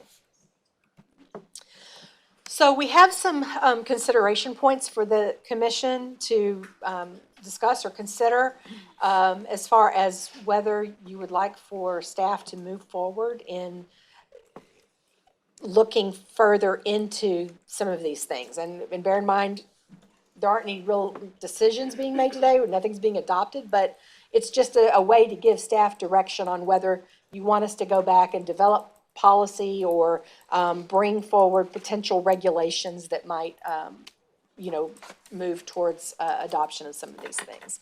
So the first one is on affordable housing and whether the commission would like staff to move forward on any of the alternative housing options that we've shown you today, or if there are some that we haven't come up with that you think of, that the tiny homes, container homes, cottage, cluster, accessory dwelling units, any or all or none, or, this is just a way for the commission to let us know if we should go back and maybe start working on some of these things. And so I'll stop right there and ask that question. I'm gonna take a break. Yeah, thank you. It's 10 till 11, we've been here almost 2 hours, so let's take a 15-minute break and come back at 11:05. And then we'll get into the meat and potatoes.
All right, it's 11:05. We're back in session. Ms. Ray, would you like to take over where you left off? I would be glad to. So our first topic of discussion is to have the commission discuss and consider whether to provide staff direction on any of the alternative housing options such as tiny homes, container, accessory dwelling units, et cetera. So I'll turn it back over to the commission. All right, Commissioner Luke. Thank you, sir. If you go back a couple of commissions ago, we had discussions, especially about tiny homes. That was one of the topics that when I came on board, Commissioner McDowell, Commissioner Carazone, tiny homes was huge, and ADUs were huge. And we had discussions on this. We talked about mother-in-law houses. I guess they're called guest houses. But the intent back then was to get the tiny homes and things like that implemented, ADUs implemented. It's fallen by the wayside, but the discussion that we had during the break was kudos to you, most definitely. We have a different staff in, and the different staff, the blinders are off, and they see they need, they see the direction that needs to go. So I feel assured that all avenues to get us to affordable, reasonable housing can be done at this point. And from Jill Luke's point of view, all of them need to be tools in the toolbox. And it needs to be done ASAP. I'm embarrassed that tiny homes has not moved in the 5 years that I have been on this board, and it's 5 years too late coming. So if we want, I mean, we're not even the leader in tiny homes and container houses.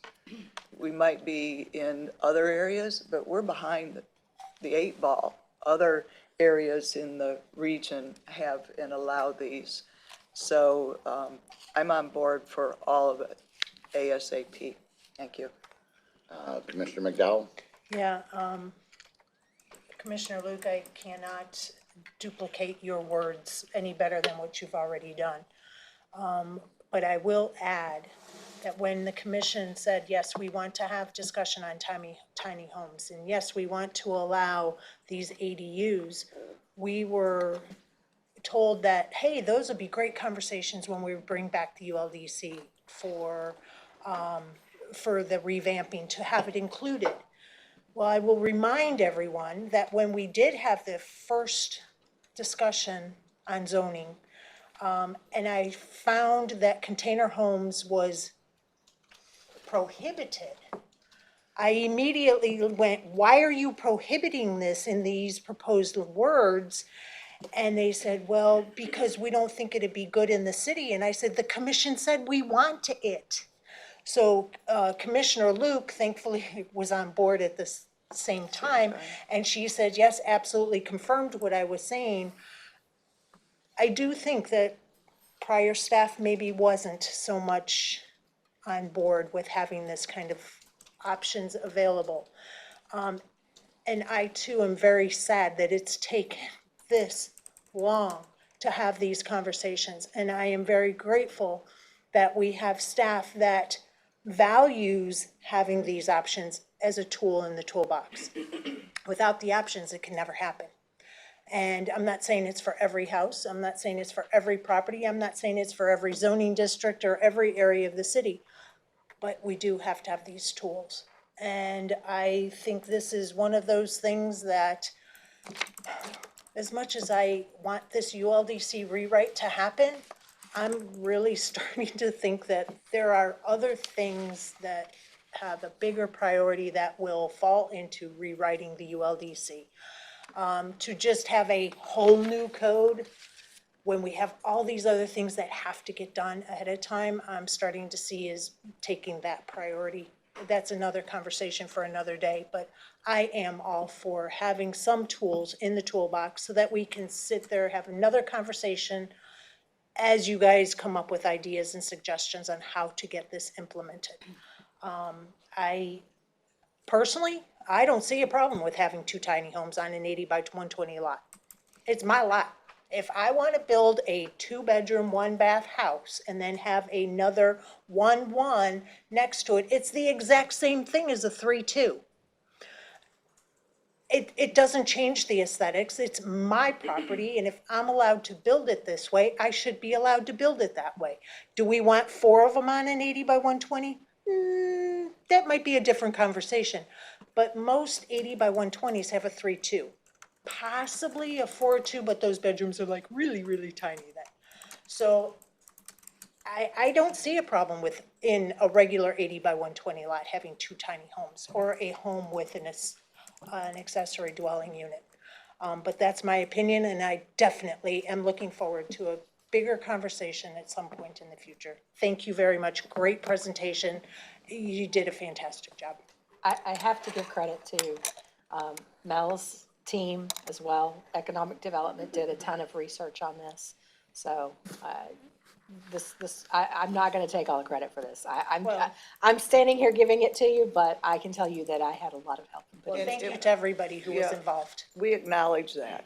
I mean, it is a team effort. Absolutely. And what has been brought about, Mr. Thaxton's comments were towards you because you were presenting it. And he's going to change his presentation because Northport is looking at the demand. And a lot of that comes because economic development has been ringing the bell. Yes. We need this, we need this. So If- we acknowledge everybody's part. It's good to have a team. Can I piggyback on what you No, said? yes, absolutely. I also think Northport is a different kind of area compared to the city of Sarasota, Longboat Key, obviously, the city of Venice. We have a much younger community. We have families here, and we see the need much quicker than Longboat Key ever will, quite possibly much quicker than the city of Sarasota, because they have more lakefront, Gulf front, waterfront, that kind of thing. I think we see it quicker and acknowledged it quicker than the others may be able to because of the different demographics of each community. So, thank you very much to everybody involved. Yeah, Go ahead, Commissioner White. those are all interesting options, and I'd like to see them all further explored. I do have a concern with tiny homes. I have a lot of questions about that. We're on septic. I would not be in favor of putting tiny home, 2, 3, 4 tiny homes on a quarter-acre lot that still has septic. I know there was something brought up about putting it where there is available city sewer and water. I don't know where that land would be, so that I'd be curious into having more discussions about that. Where would that be? Plus, you're talking about then rezoning. I think I have this right. You'd have to rezone because right now our lots are single-family dwellings. So if you're going to say, okay, now I can have a lot on my street that is for tiny homes, you have to change the zoning to that. So then having this discussion about where does that come in with people who already built a house there, thinking this is how the neighborhood is going to develop with single-family homes, or someone who bought property thinking, I'm going to build a house there one day, a single-family house, and now that's changed. That is going to get a lot of pushback, and they're legitimate concerns to have. So, and when people have talked to me about tiny homes, and I said, where are you going to put this? They don't really have an answer other than rezoning what we already have. And again, the septic issue is a big concern of mine, of overloading our system as it's already being overloaded with single-family houses. So that's some questions I'd like to see addressed as we have these discussions. And I also thought about, when we talked about, Vice Mayor brought up about how a lot of houses are being built bought by corporations, and then they're charging these outrageous amounts what would prevent somebody from doing the same with tiny homes? It's just a question I had, so I'd like that to be explored. Would we just find ourselves in the same situation, but just a smaller house, but the same thing?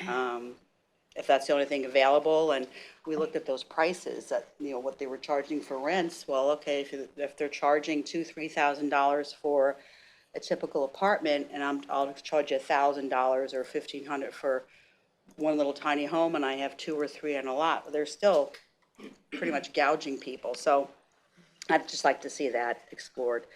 I like the container homes. Yeah, they're interesting, but that would be a discussion as well. I actually kind of like the look of some of them. They're almost like a mid-century look when I see some of the designs, so I don't have a problem with that. I love the idea of the cottage cluster developments. I just don't know where that would go. And again, I'd like to have some answers for that. My understanding is we don't really have land that's out there that hasn't been already spoken for.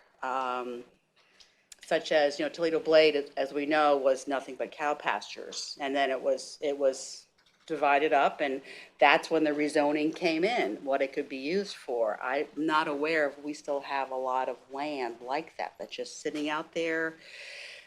Because again, where would these clusters go? I made a question mark about out in the estates, when you have 3 and 5 acre parcels, but then again, there's the problem of they're not on city sewer and water out there. So can we be putting 10 houses in an area? This is very popular, by the way, out west. I was in Boise, Idaho last summer, and a lot of the new developments, that's exactly what they're doing. They're built these little clusters, but they were building them primarily for people like me who wanted to stay there for a week. They were vacation rentals. But I like the concept, the idea of that. And the ADUs, yeah, I've read about this as well. This is a big thing out in California, being able to do this. Again, it has pros and cons, but I'm open to having more discussions about this and seeing how it actually would be very feasible and how we can make it work here, especially with the garage, over the garage. I've never heard of anybody in Northport building a unit over the garage. I don't know. I guess because we don't allow that, I guess. People have, but I know people have, but I'm assuming they've done that illegally when they have boxed in there, right? When they cinder blocked up. You can do it. Is that, you legally. can't, oh, You can't have a kitchen. oh, is that what that is? Okay, because they just made an extra bedroom then. Is that what they did? Okay. So that would be, something to further explore. So, I think that's the only questions I had about your options there, yeah. So, thank you, very informative, yeah, very thorough. Did you want to go? Oh, yes. Okay, go ahead. Commissioner Langdon, or Vice Mayor, I'm sorry. I did that to you the other day too, and I apologize. That's okay, Mayor. I have to confess, I'm not hot on tiny homes and container homes. And my reason, particularly with tiny homes, is they're poor wealth builders. So for me, I think for stability and to build wealth, home ownership is the best way to do that. Now, maybe we have to acknowledge in the United States that might be a missed or a lost opportunity for a segment of people, but I'm not willing to give it up yet. I understand that if a tiny home isn't on wheels, if it is on land and a foundation, what's really appreciating, I think, is the land and not the tiny home. And no matter how you stretch it, a tiny home is not going to accommodate a family.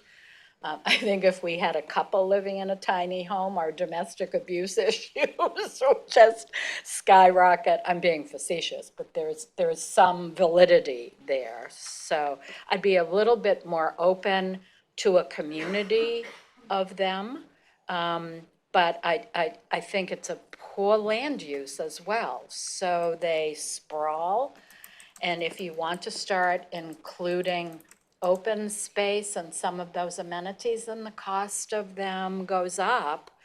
And for my money, I think duplexes and the cluster homes, I think Family Promise has a cluster home development that's affordable housing, and that really looks pretty good. So, I really like more dense options.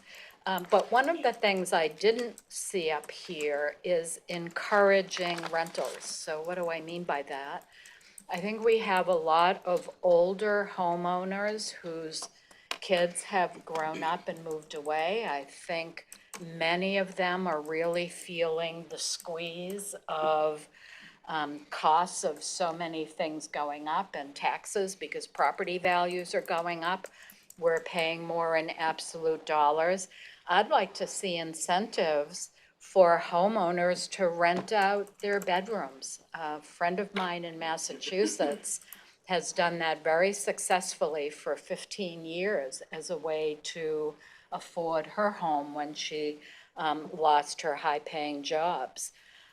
I would, on a temporary basis, even be open to something like campers in a driveway. Again, any of these kinds of things would have AMI limitations to them. So if someone's gonna rent out a bedroom, I'd have an expectation that the cost of that would not be vacation level renting, but it would be more AMI controlled.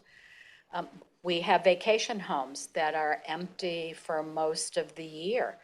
If we could come up with a program where we could, for 6 months, as more of a transitional rental program, encourage that, that's something that could be turned around pretty easily. And I have had some conversations with some local realtors who think that that is a very feasible option. Low cost, quick turnaround. I think we could have some really good things happen. With the rest of these cottage cluster, accessory dwelling units, someone who might want to have like the in-law apartment to the back of their house, I have some of the same concerns or questions, I would say, as Commissioner White. What are the implications if that property is on septic? In a lot of ways, it's just another bedroom. So if it's a 2-bedroom, so now it's a 3-bedroom, I don't know, but we'd have to work out some of those issues. I'm also supportive of any initiatives that have some subset of their units AMI limited, but not all of them. Coming from a city like Boston, which has an awful lot of publicly managed public housing, I think anyone who's familiar with that housing would agree that it's a failed experiment. And having a development, whether it's high density or single homes, where some percentage of them are AMI controlled and you don't know who's who, I think ideally that would be what I would want to see on sort of the most positive end of these conversations. But yeah, so I think I love clusters, I love villas. Off Woodhaven, I thought it was my district, which is why I got familiar with it, but I think it's District 3. Off Fairhaven Road, there's a lovely community of villas, duplexes, and it's a great, great community. So I think that's a wonderful way of increasing density without it really looking like a big increase of density. So I'm very interested in those kinds of housing options. Done. Thank you, ma'am. What happened to that screen? Did it blow up? We're changing location. Are we recording still? Are we recording? Okay, I just want to make sure. I saw the technical difficulties. I wanted to make sure we were still recording. Thank you. Yeah, I'll continue on. I hope I remember everything. But the tiny homes I've been in favor of for ever since we've had those meetings back in the day, and I even considered those as ADUs and possible stuff because it not only adds to the original structure there, but it would increase the property value and not take away from that. Now, to have a tiny home built next to a regular house or in an area where there's lots and there's regular houses, that's where we're gonna get the pushback from. And I would love to see possible tiny homes communities rather than placed on regular lots in between established homes, because that may not be the intent on what the people had built there for. So those are conversations we're gonna have to see and what's warranted when the information comes back. I wasn't too in favor of the container homes until I did a little research. And the sustainability of them down here in hurricane season is a plus, plus, plus. And I've seen some of the designs on the inside. That one that they actually showed in the picture, you walk in, walk upstairs, and I mean, they're fabulous. They're done very well. I was not in favor, and I'm still not too in favor of the cottage cluster houses because, yeah, I know they can be tiny, but putting people right on top of each other is, it's like a decorated apartment complex. And, you know, if that's where they choose to live, that's where they choose to live. I'm not shutting it down. I just want to see more information on that. And ADUs, yes, you know, I'd like to see where that's possible, because if you have a kid that's going to college, put them out in the backyard in their nice little tiny home, and then they can go to school and save money and become productive. So I would like to see information on all of these coming back within 30 days. No, I'm just kidding. I was thinking 21. But I want to thank Ms. Reyes on such a wonderful, wonderful show here. You know, I just couldn't fathom all the information that she put together. It was amazing. Yeah. Yes. Yeah. And I think moving forward, we can get the information, and when we have these conversations, maybe, you know, not as lengthy, bring them back one at a time. Do we want to do tiny homes and talk about them and what the implications are? Then, you know, maybe we can do container and tiny homes together, but then when you get into the clusters and whatnot, with all the information coming forward, I'm always eager to get information. So, And there should be a process by which what we can do now, based on what our rules say, what the rules need to change to do the next batch, and then some of the other rules might be a little further out, so. right, and when That's what we should be bringing.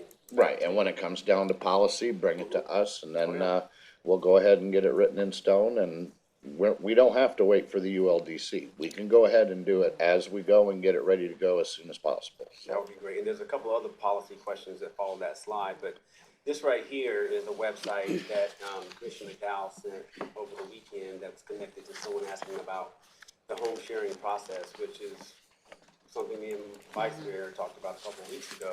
But this is a county program, if I understand correctly. I don't think it's county Not a program. county I think it's a It's a countywide. program in the county. That's targeted to Sarasota County. Okay, a nonprofit that's targeted to Sarasota County, which sort of models some of the extra space and the ability to rent them out, and then, you know, use the, I guess, market rent of what they're willing to pay, and the government didn't have to get in the middle of it. But if we could take advantage of this program within our county, it could solve a couple of different problems, whether it's the person needing money who's renting it out, the matchmaking between the two, you know, and allow us to sort of solve that problem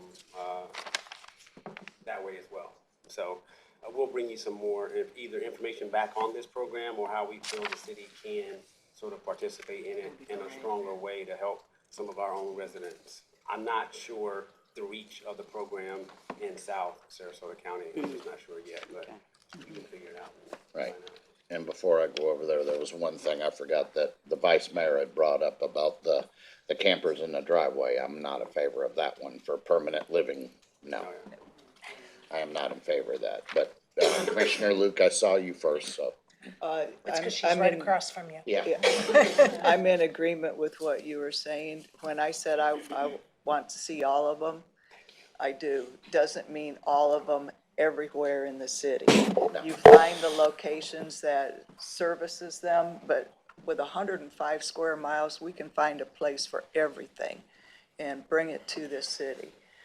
So I'm in favor of all of them. When I think of an ADU, I think of a tiny home out behind somebody's property on a foundation. It increases the value.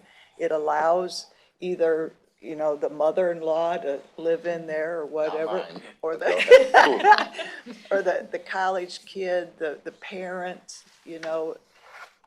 It can be a rental. You can also stipulate that the owner has to live in the primary house in order to rent that ADU. You can put things like that within it. If you wanted to say that 2 to 4 tiny homes can be on a lot in an area where it has water and sewer provided, you can do that. If you want to limit those who don't have water and sewer to 1, you could do that. I mean, the options are wide open for the discussions and where we want to end up. But again, I go back to, we are large enough, we can allow and provide for everything somewhere. Thank you. Commissioner McDowell? Yeah, and we can also institute like pilot programs, you know, in pilot areas. We're gonna start it here, and if this area works and we see the unintended consequences, we see the positiveness and how well it's received and how people are going, why can't I do this in this area? We can start out small in a specific area, see how well it's doing, and then expand further or go, oh, we need to change it and not allow it at all. You know, we have that option. We don't have to open up the entire city. We can start with a pilot program, revisit it after a year or 2, and then take it from there.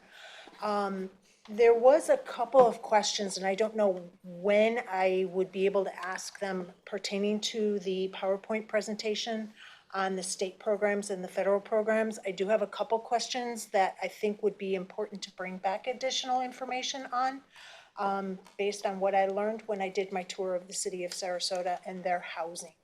So I don't know when that time comes, but please do not adjourn until after I get those answers. And as far as the city doing all these different incentives to allow somebody to rent out a bedroom of their home and the city offering an incentive, I'm not in favor of that. I just see a mountainous amount of paperwork, follow through. It's their home, and I'm for leaner government, not greater government. If you're going to offer an incentive to rent somebody's home, I think the person that's renting the home in that bedroom gets that incentive automatically. People are gonna rent to who they'd like to rent. But one of the consequences of it is if you're renting it and you have a month-to-month or a year lease kind of thing, and it doesn't work out, then we're gonna have bigger problems with the police department as far as possible evictions and calls because of incompatibility issues amongst strangers. So we also have to take that part into consideration. So thank you. That was exactly my same ideas about the seasonal rentals, because if the house isn't being used for 6 months, it's very hard to get somebody in and out in 6 months. When you want to come back and use your property, you may have somebody say, I don't have anywhere to go, you're gonna have to evict me, and that just. It's a whole nother process. It creates a lot of issues. That has to be part of this larger conversation. Correct. So, I mean, I'm assuming, I'll get with you in a second, I'm Two assuming. things now. Yeah, no, I'm assuming that all those questions, I mean, you're welcome to ask them, but what I'm saying is on the subsidies and everything coming down, when they bring down all of this stuff in the future, they will be addressing what's available out there as well. But I have no issues with you asking those questions now. Thank you. So that's totally up to you. Thank you. Commissioner, or Vice Mayor Langdon? Yeah, Madam, so I'll get that right one of these just days. another comment on this conversation. The conversations I've had with a couple of local realtors, we're having them handle the paperwork and the applications and the background checks, et cetera, et cetera. It would not be a city program, it would be a market program. And a separate but related issue, would the city want to encourage that in some way? So that would be open for some conversation. The one thing I didn't mention earlier that I'm very interested in as a way to more quickly than building new affordable housing, a couple of the programs that were discussed by Ms. Ray were for the redevelopment of older housing. We already have in the city tiny homes that were built 40 and 50 years ago. 60. Thank you, 60.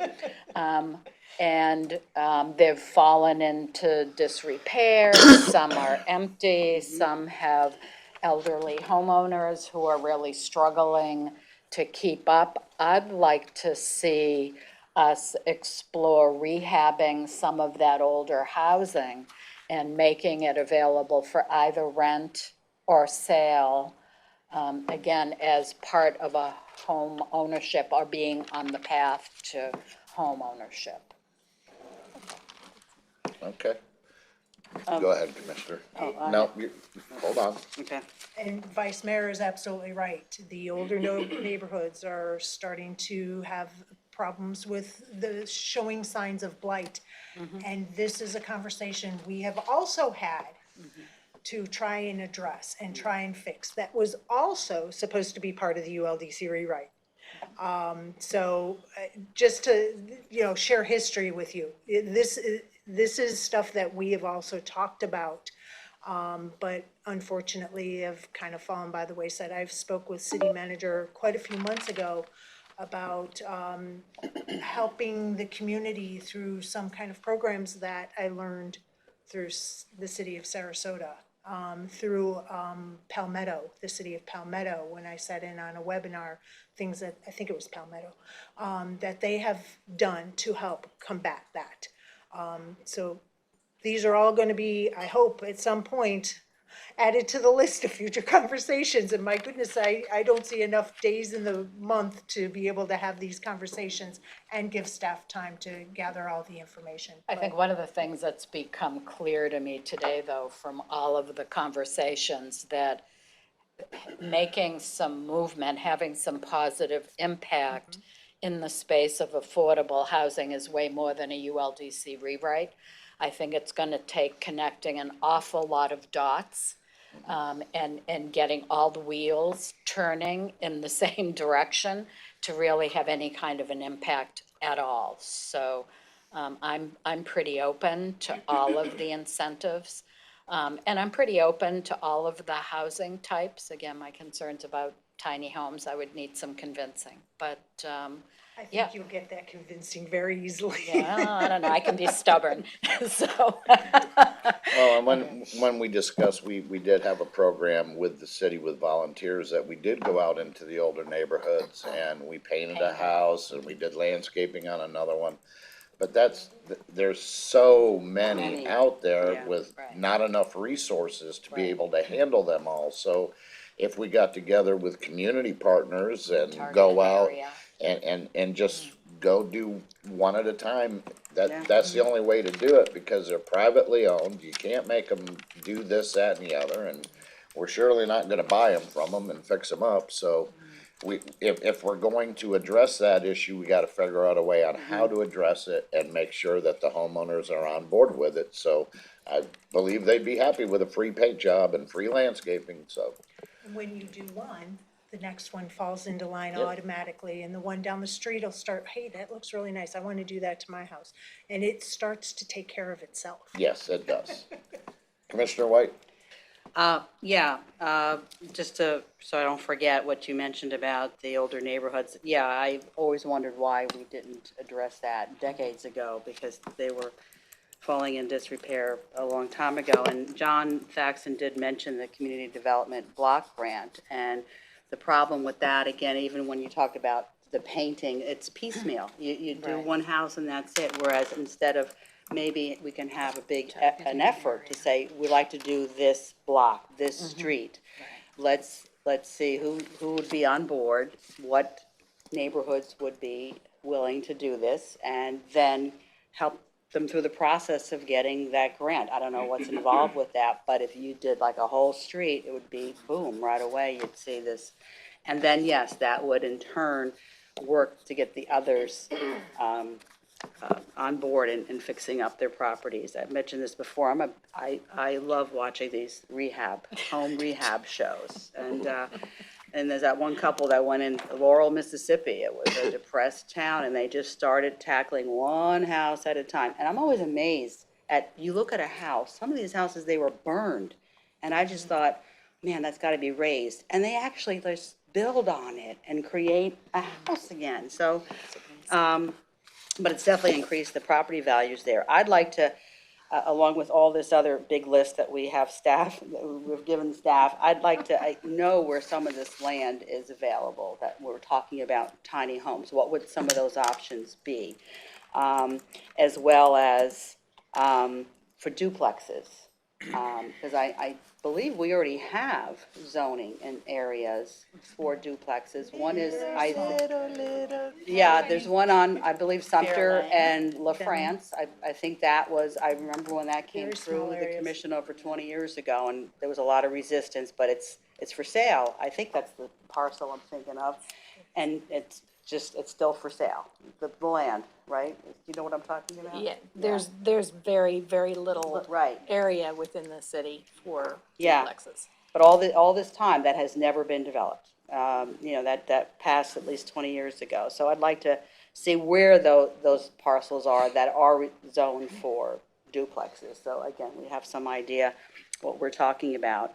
And if those could be areas that become your tiny home candidate areas. So just to have all that information out there. So that's it. That's really what I wanted to say. Thank you, Mayor. Okay. So our next area of consideration, we will bring, I've heard consensus to bring it all back. Yeah. That was a no-brainer one. So the next one is whether the commission would like us to start developing maybe some policies and example regulations for inclusionary zoning, and bring some of those ideas back to you on what that would look like. And of course, it has to go in hand with incentives because we're required by statute. Commissioner Luke's got her hand up first again. I see her. Go ahead, Commissioner Luke. I enjoyed listening to what Mr. Thaxton was saying about inclusionary. I have to admit, I'm a little hesitant.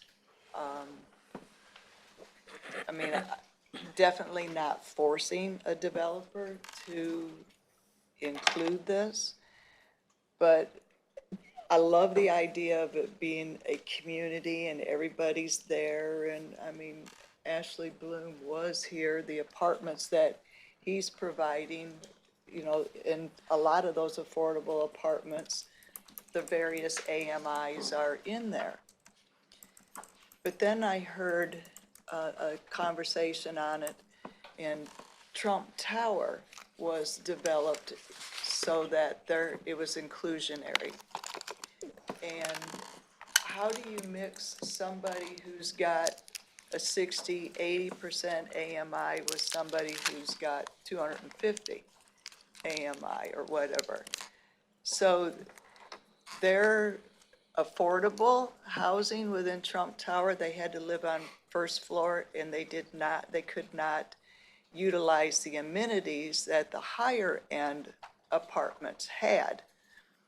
So I really am torn. I like what he was saying about, if you increase intensity and density, that you can get affordable housing out of it. But what's it going to end up looking like for that individual who moves into that area that is more costly with some other things? So I'm a little torn on the topic. Commissioner McDowell? Yeah, I have seen where places have done the inclusionary housing, and had that added. You could not tell one unit from another unit because it was scattered throughout the whole building. It wasn't isolated to first floor. It wasn't, ooh, they have granite countertops that they get Formica. The housing units were exactly the same throughout the entire complex. And I would be in favor of doing something with the inclusionary housing as long as all units are exactly the same. They have access to the amenities, they have access to the pool. We can't have that segregation because of, hey, you're paying market and you're getting the 60% AMI. Because I firmly believe you raise all boats at the same time. And there's nothing wrong with having somebody get the same things if it's required to be part of that inclusionary housing. The other thing is that I was concerned with is ensuring that if we say you have to have the inclusionary housing for 40 years, 60 years, how does that get followed through? Because we're all not gonna be here in 40 years, you know, and we gotta make sure that the intent stays constant. The other thing is commissions change. Wills of developers change. So while we can say, this is what the code is, you had 15% required for inclusionary to get your zoning bonus, hey, commission changed. I'm gonna come in and see if we can get that waived so that it all goes back to market rate as intended. We gotta make sure that those are put into the code, that doesn't happen for the life of that inclusionary time period for those density things. Because that has happened locally, locally Northport, but happened locally in our county and surrounding areas where, yes, we will make sure that 10% is workforce or affordable, and then 5 years into it, they come back and go, nah, we can't do this anymore. And the commission said, okay, that's fine, because they didn't know the backstory. Sure. I can answer part of that question. All of the ones that I've worked on and that I've seen have had deed and title restrictions built in for the affordable units, so that the deed can't transfer to someone else if the cost of the house exceeds a certain percentage. So, for instance, you may not, that first buyer, the first owner of that home, may not be able to sell the home for 5 years. That's a common restriction. And I'm going to talk home ownership for a second. So they may not be able to sell it for 5 years. And when they do sell it, the deed is capped at a certain percentage of their original cost that they can sell it at. They're still allowed to make a profit or build equity, but that equity has got to be capped at a certain percentage of the original home price. And then it stays capped at a certain percentage for the lifetime of that affordability term. So that can be passed down through the deed, and when the title companies and the mortgage companies do the paperwork, they can't process the closing if it's exceeding that amount. So that's what keeps the price down. And that's great for if you own the home. What if it's a rental So unit? if you rent the home, right, if you rent the home, that's where Mr. Thaxton was talking about the management firms. Typically, in the not only the approval documents, but also financing documents for the property itself. And then there are contracts that are signed. So it's almost like it's a legal binding contract that they sign between them. And some of these, they're not just management companies. A lot of them are trusts and things like that. So they're legally bound with that trust to keep those prices low. There are some trusts in Florida that I have done some research on that do this work. They're nonprofits that that basically hold those terms. And they're the ones who do the work to make sure that they're abiding by that, so. Thank you. As he said, in anything like this, there's always an opportunity for abuse, but it is just something that the people working in this industry don't find often at all, so. So when we come up with policy, would policy include that the units have to be like-minded throughout the? Absolutely, Okay. yes, yes. And I've worked on codes that specifically say that. They have to be intermingled into the development. They can't be distinguishable from market rate units. So yes, and they are, they have all of the same amenities, rights, and everything else.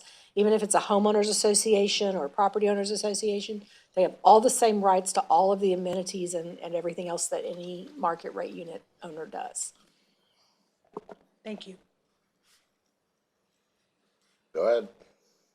Vice Mayor. Thank you. Hugely supportive of inclusionary zoning. You know, we just have so much interest in creating single home, gated communities, and I'd really like to see a certain percentage of those homes being available for workforce housing.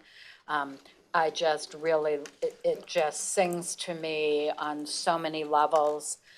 And I really like it when maybe lower income people are not segregated into a certain area. I'd like them to be indistinguishable. So I really like that thought process. Did you wanna? No, just, yes, I would like to see this further bring, be All right, brought before I back. call a consensus Yeah. on this, I wanted to move to public comment. And then we'll come back and get the consensus after public comment. And City Clerk, I believe we have one online. We do. Patrice Matz. There is a definite need in our community for affordable housing. Tiny homes are more attainable, and the city owns property that can be used for tiny home communities and can charge a low lease fee to the homeowners. This can be a win-win solution for both involved, providing the homes are used for yearly residency. Please consider this and other means to help bring affordability to home ownership. There are so many avenues that can be taken with tiny homes from 200 square feet and more. Thank you for your consideration on this. Thank you. Joe Justice, please come up here and sit in front of the microphone, sir. Well, first off, I would say I'd like to have a discussion with you folks about those 10 lots. We're Habitat for Humanity, and we would be interested in seeing what you want for them. The next thing is taking into consideration what you're thinking of doing, like rehabbing an older home. We have done that. And there's certain homes where we have rejected it simply because it will cost us more money to rehab the home than you can sell it for to an affordable workhouse unit. That's something you have to consider. Another thing is, we've had 3 of our developments that have HOAs. And what we've discovered is some of the homeowners can afford the house, they can't afford the increase in the HOA payments to keep the property up to standards. That's something you might want to consider doing also. How do you handle something like that? It works out fine when they buy the house, but 2-3 years down the road, the HOA payment is now much higher than what their 30% is, and they're running into a problem. Other things are like, I think you have a requirement in the city, or maybe it's the county, that says if you build 6 or more houses on an area, you have to have an HOA. That precludes some people from being able to be involved in that because the HOA payment's going to be more than their 30% that we'd like to charge for their income. Another thing is impact fees. I mean, you can't do anything about it, it's state controlled. I've worked with, state representatives on trying to get some of that changed, because when you look at an impact fee for a person in workforce housing, the majority of them live in this unit already, they live in the area.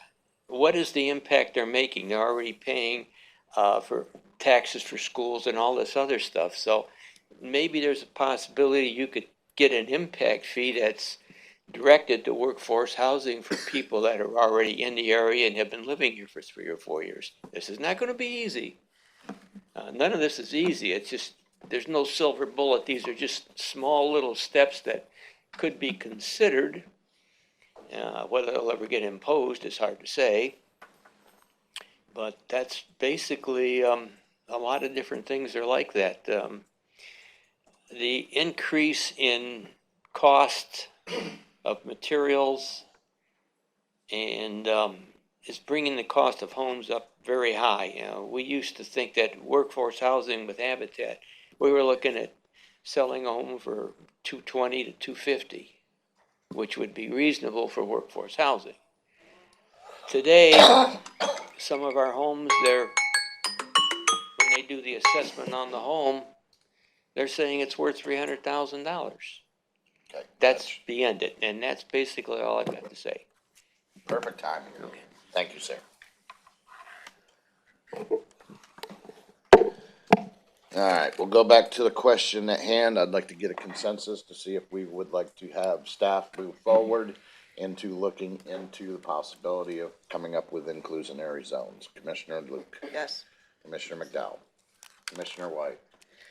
Yes, and will that include what properties this would be? Where is the properties that this could be? Yes. Because you did say that if Yes. it's already has a development order, they're off the table. Right, You we can't will come look at, areas where this might be feasible and bring some suggestions to you. back. Great, thank you. Yes.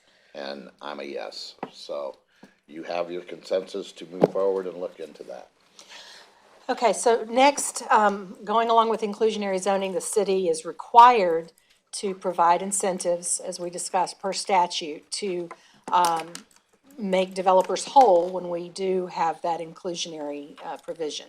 So these are the incentives that we discussed today. This is not an all-encompassing list, so there may be others that, that we think of at some point, or that the commission may want to get information on. This is just sort of a starting point on whether the commission would like us to move forward on any of these.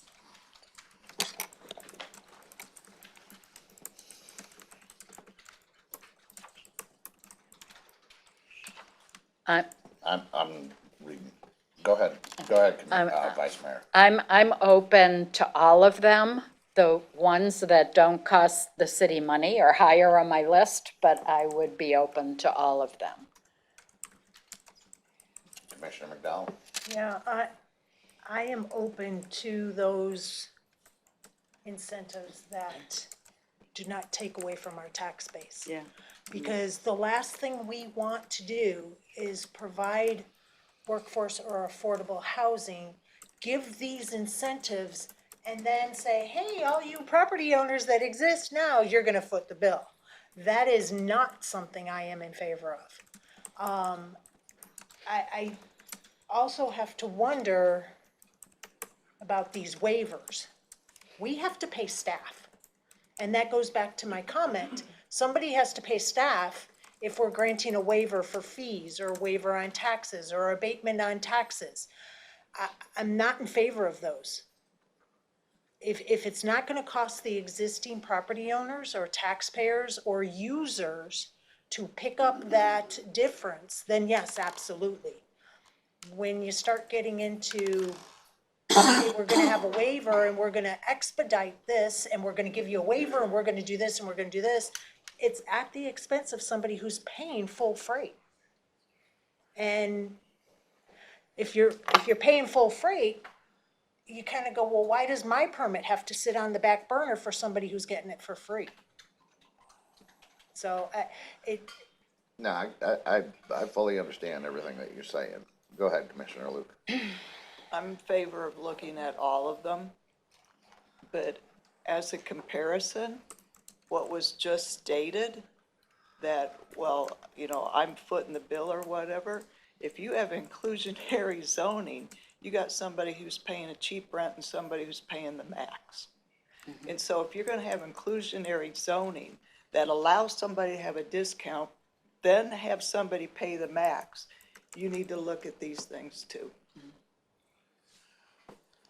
But if it's isn't inclusionary zoning also going to be subsidized by the government? Potentially, no. It could, Potentially. inclusionary typically means that they are going to keep rent lower on certain units so that people making, say, 60% AMI can afford them. So it doesn't mean that they're being subsidized by another program. But they can apply for the They subsidy. can apply. We don't have control over that. They could apply for. So if the developer wants to apply for subsidized inclusionary zoning, that's their choice. That's their choice. I will say that having been involved in this, there's not, the funding is very competitive for those kind of projects. And certain projects don't even qualify. For instance, LIHTC funding, all of the affordable units have to be in one building. They can't be interspersed throughout a development. So that excludes a big pot of money right there from developers. Thank you. Go ahead, Vice Mayor. Thank you, Mayor. I would just ask us to keep in mind that when we're looking at incentives, that there is an overwhelming community need for affordable housing. And my husband and I have, for decades, have paid into the school system. We have no children. Glad to pay into the school system because it is such an overarching, the education of our children is such an overarching community benefit. And I would throw out there that based upon what's been happening in our housing market for the past few years, that housing is, in my mind, becoming on an equal plane in terms of community benefit. We have to provide, we need to do whatever we can do within good fiscal management to encourage the development of a broad range of housing in our community, because we need it. We need it for economic development. We need it for humanitarian purposes. There's just no question in my mind that we should consider everyone. We might not decide to utilize everyone, but we need to consider everyone. And just to add on to that, when they come back, if we do choose to look at all of these, it needs to come back with the pros and the cons, the ramifications. Right. How is this gonna Yeah. affect our taxable Right.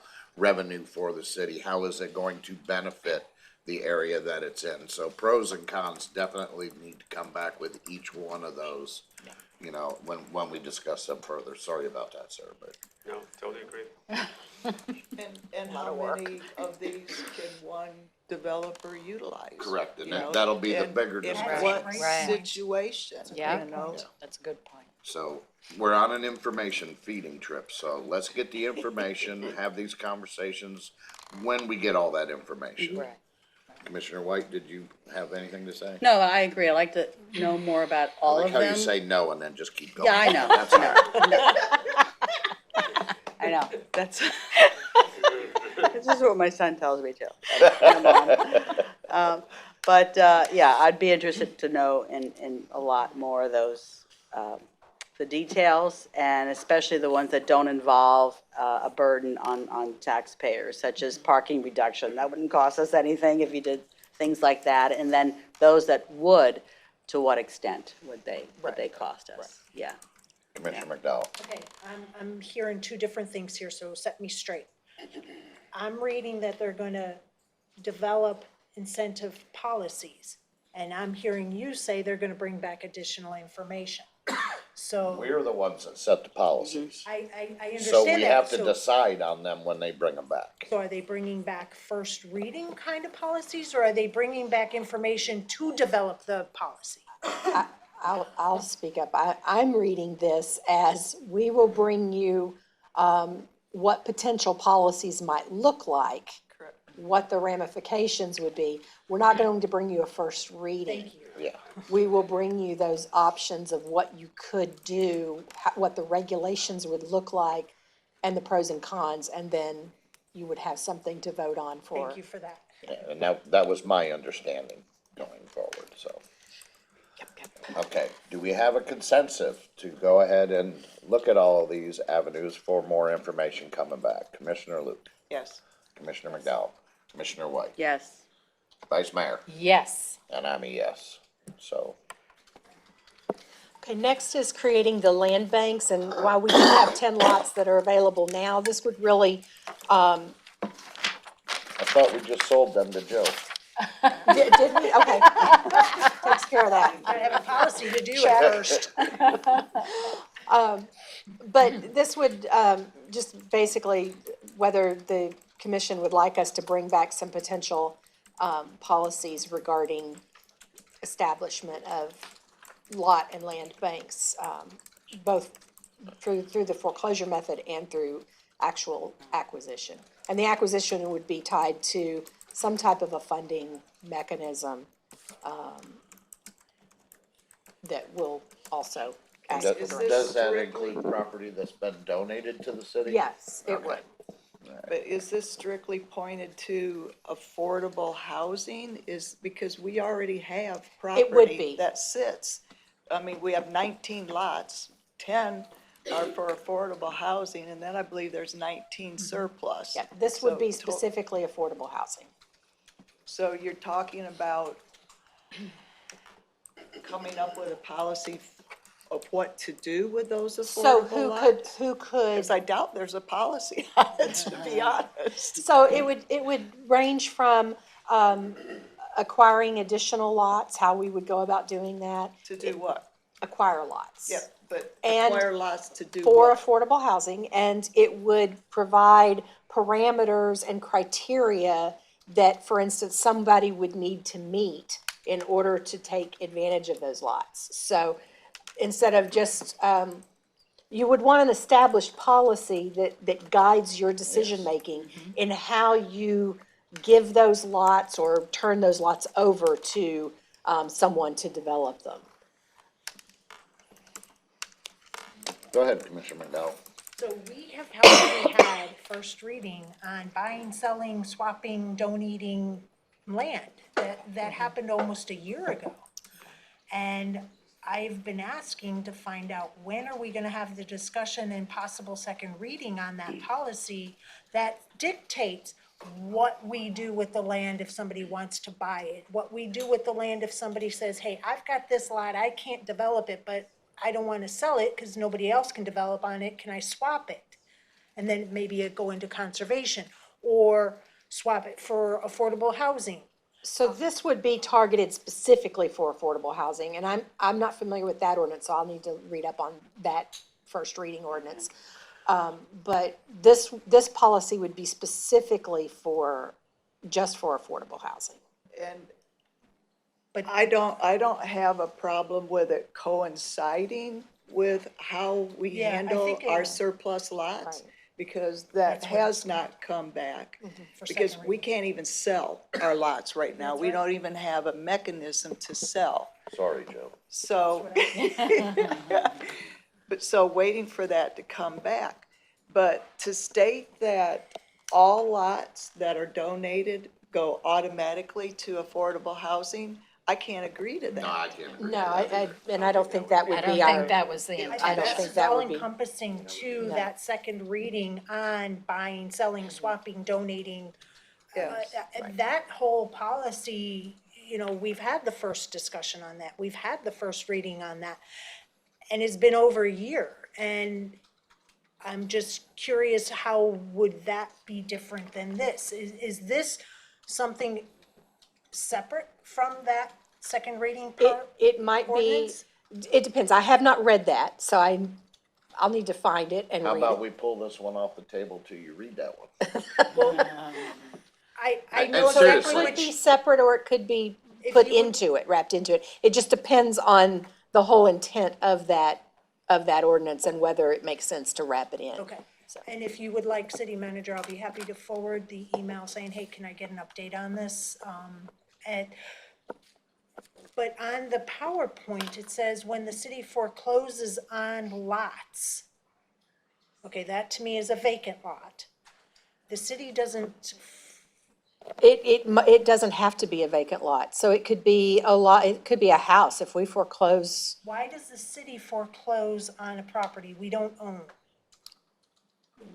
Right, but if the city has, Property tax. if the city has property It's not the- taxes It's not the or city, the county does that. and if the city has liens against a property, The- so, But we don't foreclose, we don't have anything about allowing the city to foreclose on anything right now. If they don't pay their property taxes, that's through the property tax people. They do all of their stuff. I don't think we have a mechanism to foreclose on properties. What about confiscation? We- I know it's a don't think different. we have anything on that either. I think Drug the state houses. prohibits it, because I was Exactly. looking at the liens and things, you know, like when can we foreclose on that, so. I think it's through, I Something think it's legal. highly regulated through the state and statutes on the city foreclosing on properties we don't own. Yes, we have liens out there. God, we have lots of liens, and if it has not been drilled in my head enough that we are the last ones to get paid when there's a lien on a house. So I don't quite understand this. I seen you hit your button there, Mr. Golan. Would you like to say something, sir? There's a process for the city to foreclose on liens. For example, a code enforcement lien, the city does have the ability to foreclose on that. And as far as forfeited houses, used houses, the statute provides certain requirements for how those houses are used. I don't know if if that would fit into this. I'm not, I guess it would, I'm gonna guess it would not, but I have to look deeper into that for those particular types of houses. I think we need a legal review on this one. and that would be all part of this. So any policies that we would bring, we would obviously want to make sure that it's legal. So we would definitely do that, before But we move forward. I truly see this and our previous discussion on surplus lots Wedded. blending. And we'll because pull you that have- out and read it and see how we You're gonna can be put surprised. them together. And Great. trust me, I can give you a background on it too. All right, then can I get a consensus to have these two married? No. To have them looked at, no, what I meant was to have them looked at together. She has to do more research to read the other one that we're already going through. Okay, Will this be pertinent to that one as well? I'm trying to get the information together. okay. To consider this with the surplus lot Correct, discussion. together. This way she's gonna go back, research it, and then come back with answers. I would not want to have the foreclosure part of the surplus lot discussion to be married. Absolutely not, because we're already at first reading. I know we're gonna have to redo it. We've already had conversation on the surplus lot. To me, the foreclosure thing is different than than the surplus lot to buy, sell, swap, trade, donate. That's a whole different conversation than foreclosed.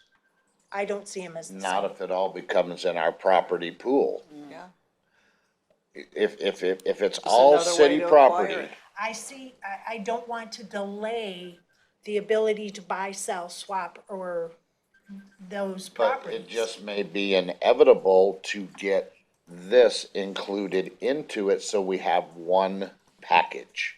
Rather than piecemealing it twice, get it done once and get it done correct. But in order to have it become a surplus property, it has to be foreclosed on. That's where I'm seeing the difference in But the two. here's the deal, this is where it goes to her and staff. They will look at it.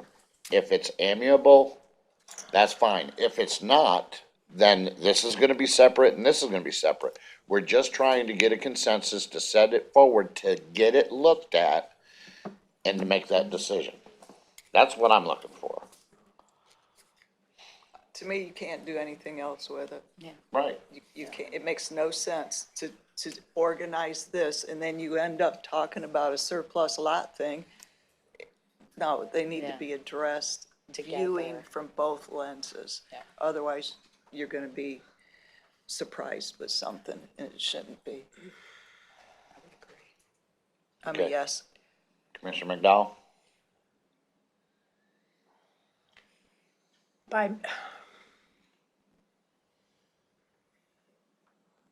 So what I'm here, I can't agree for the foreclosed property bank or whatever, because that's, to me, is something completely different. I am not seeing how that's combined. The foreclosed ones, you have to have a policy to be able to foreclose before it can become a surplus lot. We have been trying to have a conversation since 2019 on these surplus lots and buying and selling city properties. And if you marry them together, we're never gonna get those conversations done. Okay, we don't have to marry it right now. That's We're what I'm just- at here in the we're- consensus. But no, No, we're that's not just what I saying just that said. they That's look not what at he's both saying. of them to see how they coordinate together. You could always place in that surplus lot to include foreclosed lots and then set the policy of how you establish that foreclosure. That direction can come in a separate policy but be named in the surplus lot one. I mean, we can also take a look at how other municipalities are handling these things. I Correct. believe Tampa has a land use policy and program, and it's an opportunity to see how others are doing it as well. I'm a yes. I'll be a yes, I just, Commissioner White? I'll be yes. I'll be a yes too. All right, you have your consensus on that, city manager. Last, is there, commission consensus for us to look at developing a commercial linkage fee?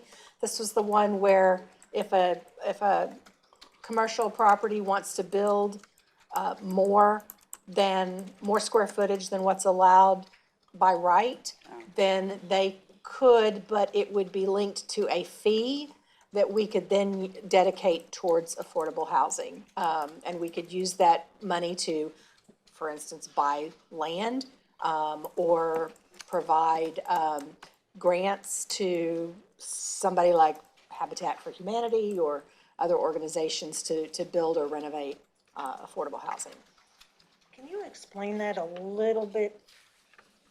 The first time around, I was listening intently, but I was still kind of Okay, so trying to for instance- understand it, it's new. So for instance, if a building would be allowed by right to build, say, 100,000 square feet, based on lot coverage and height and those kinds of things, setbacks, those sorts of things, they're allowed by right to build, or by the zoning ordinance, to build 100,000 square feet.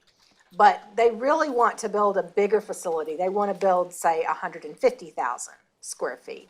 To do that, they might have to go higher.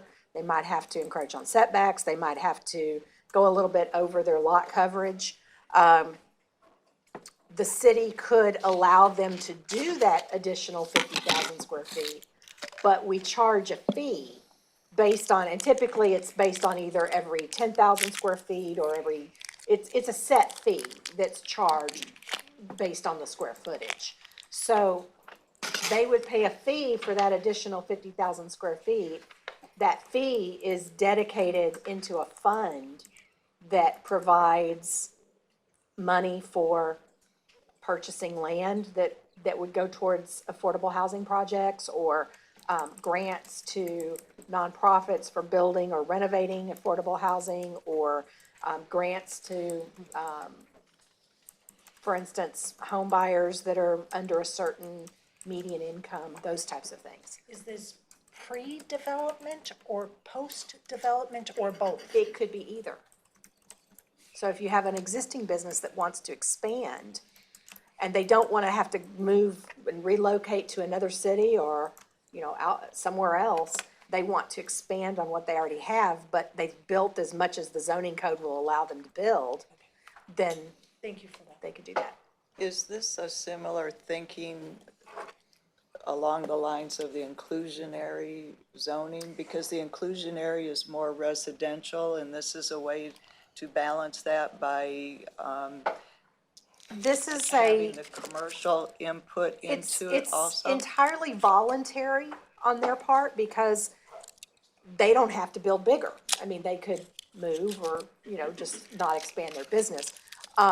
So it's something that gives them the ability to build bigger, but there's a fee associated with it. So it's similar to inclusionary zoning, but it's a Yeah, little because it's their different. decision whether they want to pay all the money. Exactly. Or whether they want to abide by the code. Right. So again, Yeah, voluntary. it's similar.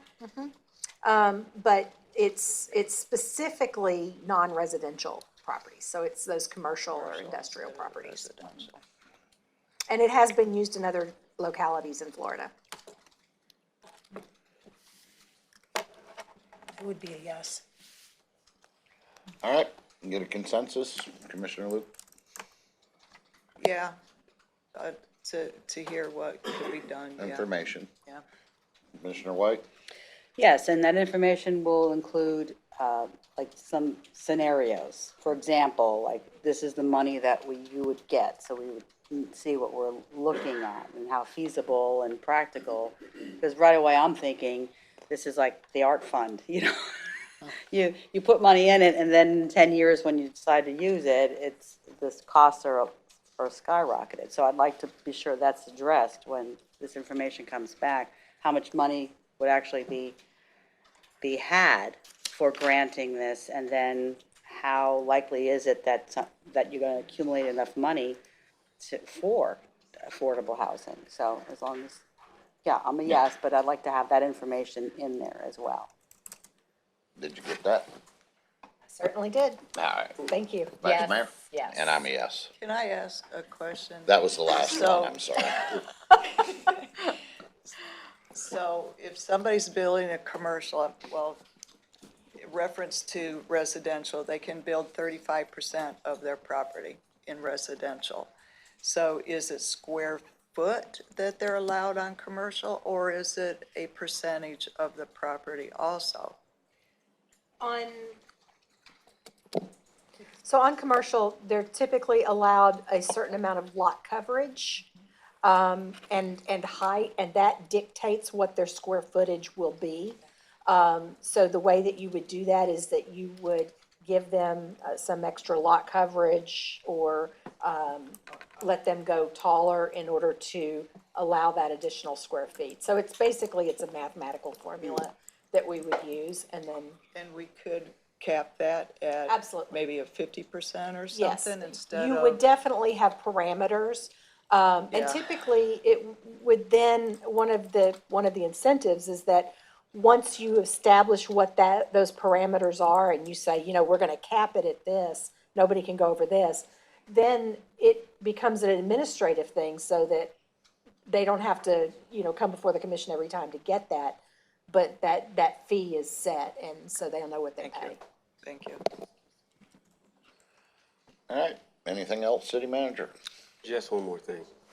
So the conversation today was great, and we needed this information to move forward. Our next step is and that was your last slide, right? It certainly was. Okay, and the next step is for us we're having a small group meeting on June 22nd that will be with Rick Severance out at Welland Park, as well as Neil and some other builders who are not typically affordable housing builders, but they are workforce housing builders. And they've had success in other parts of the country and the state with their buildings, and we're trying to hear from them directly on how we would like to change our policies and what we've talked about today in order to match what they need. So this conversation was helpful to take a smaller version of what you saw today to them and say, look, we've spoken to our policy leadership, and then this is what we're doing in the areas that we're moving into, and hear back from them. So that will be on June 22nd, and that'll influence what we bring back to you the next time that we sit in front of you as a group, telling you what we've done based on the direction we've gotten today. The ask is that, Vice Mayor Langdon has been a strong participant in workforce housing and getting that avenue set up, and we would like for her to join us at the meeting, but we didn't want to invite her to the meeting without, the group acknowledging that she has worked with us there so that she could be in the room with us. There will not be any decisions made in that room. There will just be information exchanged, and from a staff standpoint, we can speak very highly on what we're doing, and she could speak very highly from the perspective as a commissioner as well. I don't know, renting out the vice mayor is gonna cost you. We can put it in the budget. Okay. I have no issues with that, Commissioner Luke.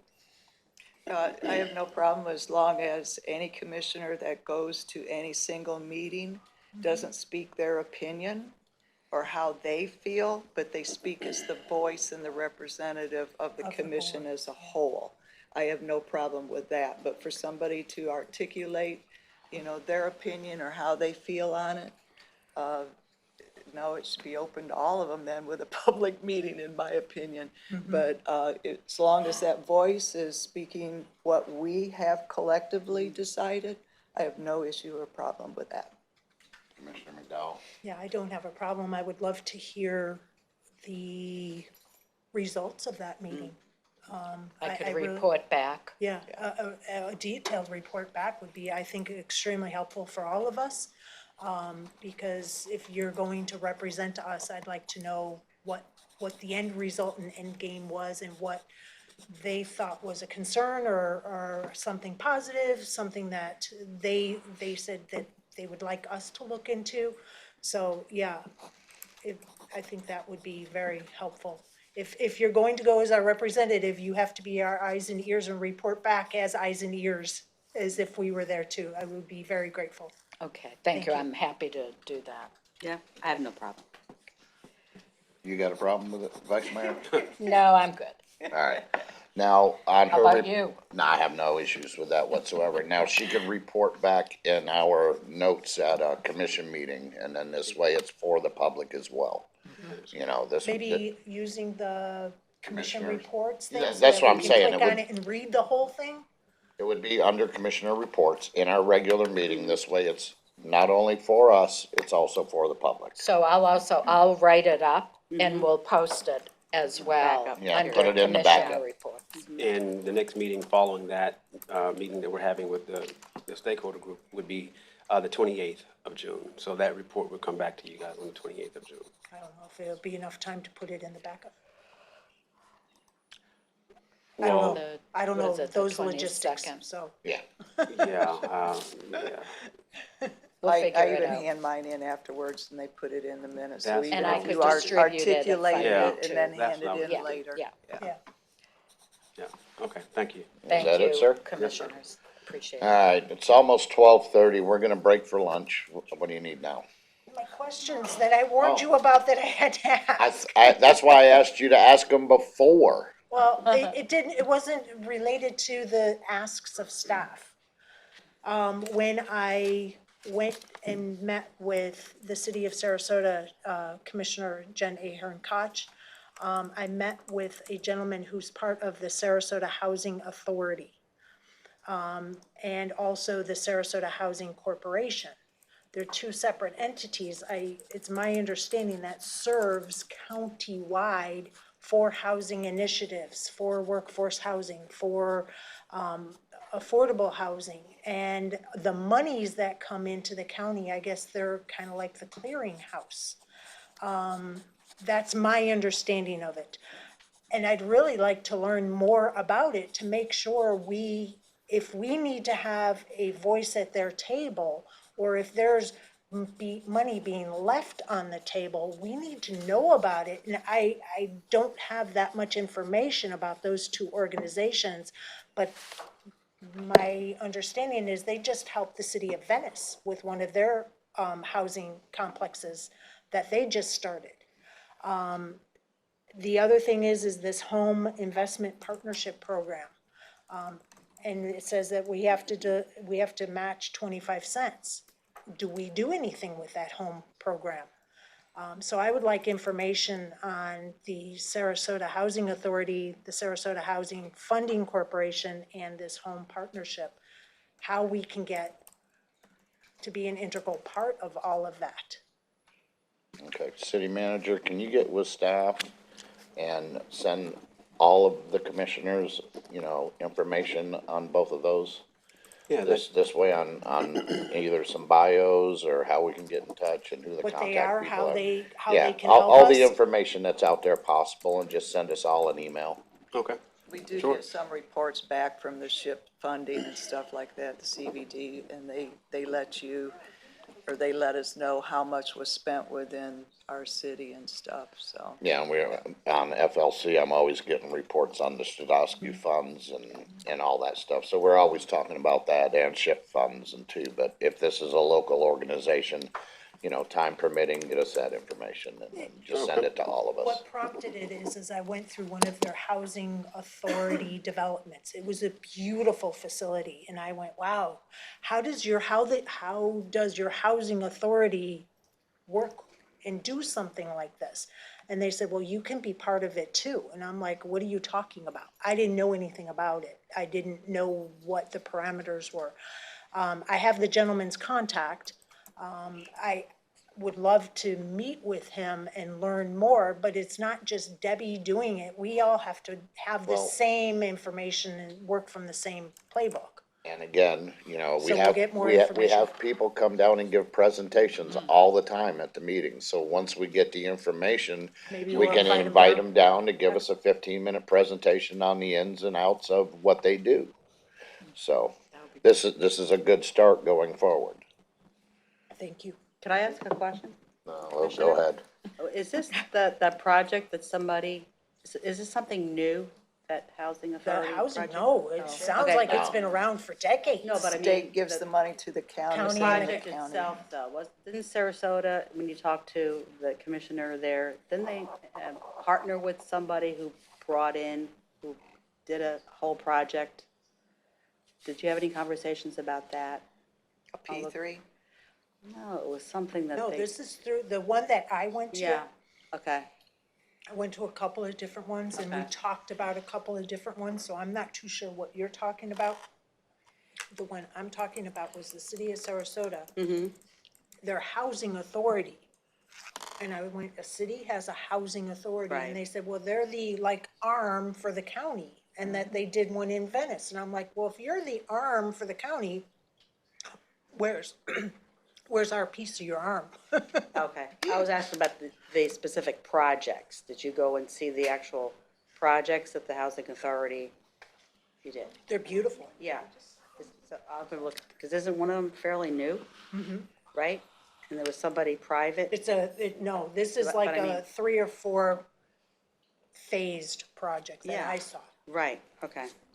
Jen Thank you. told me about the one that you're talking about. It sounds wonderful. Okay. All right, thanks. All right, we've done public comment and everything, so we're gonna break for lunch. It's 12:33. Come back at 1:15. 1:15, got it.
All right, it's 1:16. We're back in session. Everybody's here from this morning. Moving on to 22-2614. City Manager, this is yours. Thank you, Mr. Mayor. This item is discussion of possible action, direction regarding the draft facility lease policy for city-owned facilities. This was following our special meeting on March 3rd of 2022. At the conclusion of the presentation, staff advised the commission that their next action would be to draft a facility lease policy of city-owned facilities. Once completed, we would present it back to the commission for your review and consideration. So on behalf of our Public Works Director, Chuck Speak, he has put together information that should outline some of the charges and give, hopefully, some input on how you can provide direction for how we ultimately charge for some of our facility usage. The goal is to make sure that we are consistent and that we are adhering to the rates within the policy, knowing that whether you're a nonprofit, we want to make sure that we treat them all consistently, and if you're not, then you would have a different rate. But acknowledging the fact that we have and are doing business with partners that need our assistance is a big portion of this particular item to be discussed today. So I'll turn it over to Mr. Speak. Good afternoon. And the city manager kind of provided the background. Oh, can you not hear me? I have one. Can you hear me? We're good. Okay. Can you hear? Not All right, quite. perfect. The city manager provided a quick background to this, and this is a follow-up to the March 3rd meeting that we had in discussion about the nonprofit leases. So what we've put together is the administrative policy for facility lease for nonprofits, and we can go through this. What we're looking for is commission direction on anything that you would like to see added, removed, or anything that we may have missed. We compiled this information through gathering policies, nonprofit lease policies from other municipalities kind of all over. We captured what we thought was relevant to what we do here and would be most beneficial for the city, and we put this together. So I'm just kind of read through this policy for now, and then at the end we can take some notes on your thoughts. Following that, as the city manager said, we will have a kind of a brief discussion on the direction, because we have not set up a fee schedule. We would like to get some direction on how the commission sees that as looking as far as the fee schedule. Okay? So the purpose is to establish a policy that sets forth the process to classify facility rental of city-owned real property it deems as meeting the city's needs. And this policy further sets forth the process by which the city may lease real property.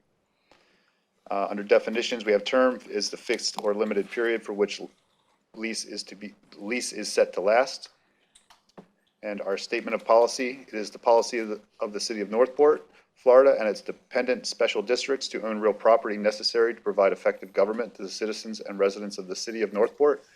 Majority of the city's real property currently serves a public purpose or is being held in reserve for future anticipated needs. Requests for preferential lease rates and use of city lands and buildings not immediately needed for public purpose will meet the following criteria, guidelines, and requirements addressed in this policy. Procedures, we have property criteria. The lands and buildings which will be made available for use by qualified organizations, which will be defined below in section B, will meet the following criteria. The land or building is not immediately needed for governmental or public purposes, but will be retained for a future public purpose. The date of future city use has been estimated or established to be far enough into the future to justify an interim use. The source of funding used for the original acquisition does not preclude the facility or property from legally being leased at less than fair market rate. Property is reasonably suited for the intended use, and properties that are not subject to other city commission policies, pre-existing commitments, or legal obligations that conflict with collecting a below-market rental rate. Section B is the qualified organization criteria. Nonprofit, charitable, or other similar organizations, including a governmental agencies may rent property in compliance with Section A above from the city at reduced rental rates if they meet the qualifying criteria stated below, approved by the City Commission. City staff shall evaluate based upon staff review of the criteria stated below and supplied by the applicant organizations, and make a final determination as to whether the applicant organization meets or exceeds the qualifications and is a qualified organization for the purpose of this policy. The criteria under which nonprofit or charitable organizations will be evaluated for consideration for below market rent is as follows. A city department must submit the qualified organization's request for space. The qualified organization must perform a definitive community service provided primarily to the citizens of Northport and substantiate that a continuing public need exists for the services being provided. The qualified organization must be designated or in the process of requesting designation as a nonprofit, hold tax-exempt status from the Internal Revenue Service, and/or be a public or quasi-public governmental agency. Proof of said nonprofit or governmental status shall be provided for review and verification by the department administrating the lease property use agreement. The qualified organization must be governed by a board of directors if the organization is not a governmental agency. The city will not enter into leases or property use agreements at below market rates to organizations engaged in political activities or to religious organizations that would use the leased premises to promote sectarian, political, or religious purposes. Section C, criteria for public benefit use of space. To initially request the use of space, the nonprofit or charitable organization must submit an outline of their program and organization application to the city for evaluation by the Department of Public Works and/or other city departments as affected by a particular requested use of space, which shall include but not be limited to the following: the program's objective and a time frame for completion if applicable, a profile of the clientele being served, projected staff and/or facilities expansion plans, if any, and other similar plans to include hours of operation, evidence of adequate public liability insurance and property damage for nonprofits or charitable organizations, contents at proposed public facility and/or insurance as determined by the city's risk manager. City staff shall review all received applications and make a determination in its reasonable discretion as to whether the proposed organization conforms to this policy. City staff shall be under no obligation to advance an application to the City Commission should they determine that an application or applicant does not conform to this policy. D, annual review requirements. The qualified organization, excluding governmental, must provide the following to the city on an annual basis: a schedule of the qualified organization's board of directors meetings, and upon request, the board's meeting minutes for the past year, proof that their service is still available, and quantitative reports in a form acceptable to the city of services provided during the preceding year. Any such quantitative report shall include, but not be limited to, key statistics necessary to demonstrate the breadth and scope of the services provided. Terms of tenancy. The terms under which below market or subsidized lease property use agreements will be granted are as follows. The minimum monthly rent shall comply with the adopted city fee schedule, which may be paid monthly or annually. No alterations or improvements shall be made to the facility or site without the prior written approval of the city. All repairs and maintenance of the lease site or facility that are caused by the tenant shall be responsibility of the tenant. City staff may inspect the property at the city's discretion to ensure that it is being properly maintained. Any change in the type or level of services provided may result in a termination of the tenancy. The nonprofit or charitable organization shall provide all necessary proof of insurance coverages as set and required by the city's risk manager prior to occupancy, during term of the lease property use agreement, and at renewal of lease property use agreement. The city, in its sole discretion, may change required insurance coverages amounts at any time. The qualified organization shall not be entitled to relocation benefits as a result of its tenancy in the city-owned facility or property unless such benefits are required by law. The nonprofit or charitable organization will be responsible for paying any and all taxes included but not limited to possessory interest tax, which may be due as a result of the tenancy, trouble with that word. The facility shall be for the exclusive use of the designated group. It may not be sublet without the written consent of the city manager. The lease property use agreement, rental agreement, and other similar agreement issued by the city will include a clause providing for revocation without cause, with the understanding that the qualified organization will vacate the premises upon 90 days' notice at their own expense. The city may require prior to and during the lease property use agreement, rental agreement, or other similar agreement the submission of such additional information as may be needed. A written agreement shall be prepared by the sponsoring department and submitted for review to the Public Works Department and approved as to form by the city's attorney's office, setting forth the specific terms and conditions for each individual below-market rental agreement. Nothing in these guidelines shall be construed as to limit the terms of any specific agreement. The City Commission will approve all lease property use agreements, rental agreements, or other similar agreements unless authority to approve the lease property use agreements has been delegated to the city manager, either in the municipal code or by other City Commission action. The city manager will comply with the terms of the delegation and shall report such agreements to the City Commission. Termination.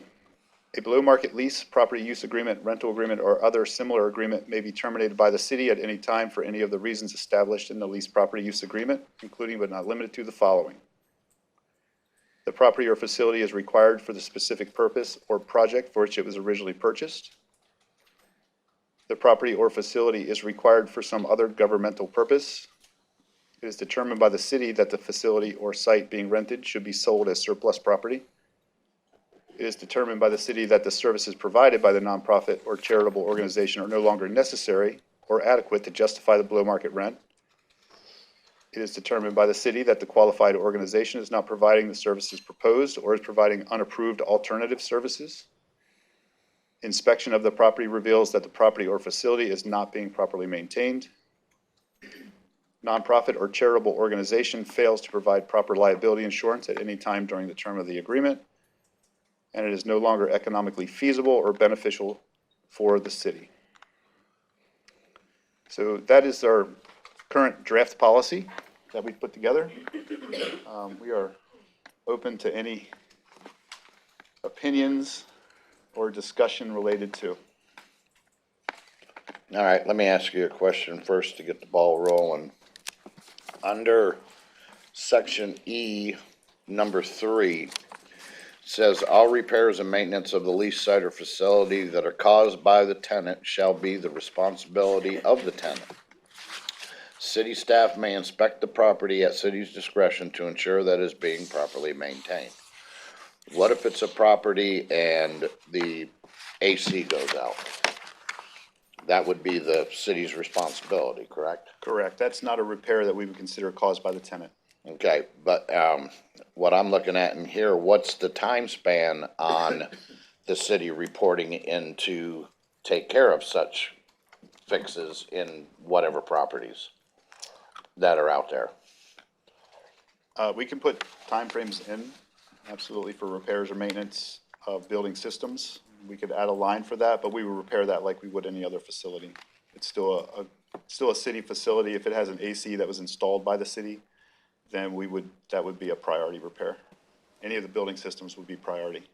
Okay. And Mr. Mayor, a lot of that will be covered within the lease itself. This is more of a broader overview of what the commission wants to see in those, I'm thinking. Is that right? Yes. I'm just going from past practices to present, and I know we're moving forward. So I want some of these hiccups that took place in the past to be addressed moving forward. So I don't want them lagging behind. So that's why I asked that question. Sure. So number 3 in number 3, what we're trying to capture is when a renter comes in and they add something to the facility. They bring in their own AC, they put a window unit in, they put something Right, that would extra. be their responsibility. Correct. Yes. That, No, I that understand repair is that. caused by the renter. Yes. No, and that's the way it should be. Okay. I seen you first, Commissioner McDowell. So going along those same lines, what if how often is the building inspected? And if there's notations that, hey, they need to fix this and they need to fix that, meaning they, meaning the tenant, how long do they get to fix those items? And I think as Mr. Golan mentioned, those are things that we would address in the actual lease agreement itself. Okay, so this is something that I am gonna be looking for in the lease agreement. Absolutely. Because, again, past practice, months would go by, and the tenant was told to fix something and they didn't, so it got to the point now that it was harmful to the building and to running down a building. So, I am very grateful that that will be addressed. The other thing is if you go to number D, letter D, annual review requirements, you had I don't know what, leasing city-owned property, it kind of looked like an overview. And one of the organizational requirements was to provide an annual report to the city commission outlining their contribution to the city and how, and their programs and services make an impact. But I don't see that annual report listed as number 3 under D. Is this the document that you're looking at? It is. Okay, so this is what we call our landing page. So if this is approved, what this would be is any organization can go to our city website. This would be a landing page for them to just capture upfront information. We would also add contact information. And I'm trying to Go see. down to organizational requirements. There you go. See the third bullet point? That is not in the annual review requirements. Annual report outlining their contributions to the city. There was another line previous, we can add that bullet in, that's not a problem. That was captured in the other document, but it was combined with something else that was pulled out. So when we were putting together that one, we can keep that in there. So that annual report, I know our advisory boards, they can either choose to give an annual report to the commission in writing or in person. Maybe we can set that same criteria that, nonprofit A will submit an annual report either in person or in writing. And what we're focusing on with that requirement on that landing page is more of their annual report on how they've contributed to the lives of the residents of Northport, just so we're all clear. Kind of the good they have done in the last year. Is that it? Commissioner Yeah, McDowell? I'd like to see that added into the annual review requirements. And I would be remiss if I didn't acknowledge number 12. D12 says the city commission will approve all lease, property agreements, rental agreements, or similar agreements unless authority is been delegated by municipal code or commission action. No. We have a referendum that's coming in November for charter. That's E12. Oh, did I? You said D. I apologize. No. Just on the record, want to make sure it's right. So, I guess it would be, if the referendum passes, the city manager have that authority? Does that delegate it automatically, or is that It would be a still coming? contract. It would be a contract, and it'd probably be underneath that threshold, so that would fall onto his responsibilities but Mr. Golan, But if this you'd like also to has a- address that. Well, It has a financial impact, so I don't, there's a lot of gray areas. that's not the way I would want to do it through this policy, if that was what the commission decided to do with that authority. Also, the commission can, occasionally you will approve a template lease agreement. So if this was a templated agreement, you would approve that. It wouldn't have to come back to you each time for its use. You could just approve that one template. It depends on what direction you decide to go eventually when adopting this policy or the template agreement that goes along with it. That helps. All right, well, there's still a little gray area in that answer, because once we do have that template, then it would be under the city manager on going forward, correct? And if we have one template for, let's say, the Rotary, that's gonna be the same template for Kiwanis or whatever. So if we did the template for the Rotary and then the Kiwanis wanted to do something, then it would go to him as well? If it's the same agreement. Same agreement. Correct. Okay. Now, I think that's the gray area she was trying to get to. now the referendum goes forward and is approved. Again, the commission will have to then determine what the city manager's authorities are, and what leases he can enter into without your authority. So, as of right now, the process is get the template approved, and then then the city can use that. It would have to be readdressed should that change. And then my final one is on B5, property use agreements. And the only reason why I'm bringing this up is it says here leases or property use agreements. If I rent a meeting space, is that considered a property use agreement? I don't remember what the title was on the receipt when I rented space. Even though it's a short term, it's not, I'm kind of leasing it for an afternoon. How Yes. will that work? Yes, we have property use agreements with other entities for use of a property, like, for example, our driving range, the police department's driving range, to use that driving range for other police departments or sheriff's offices to use that. So would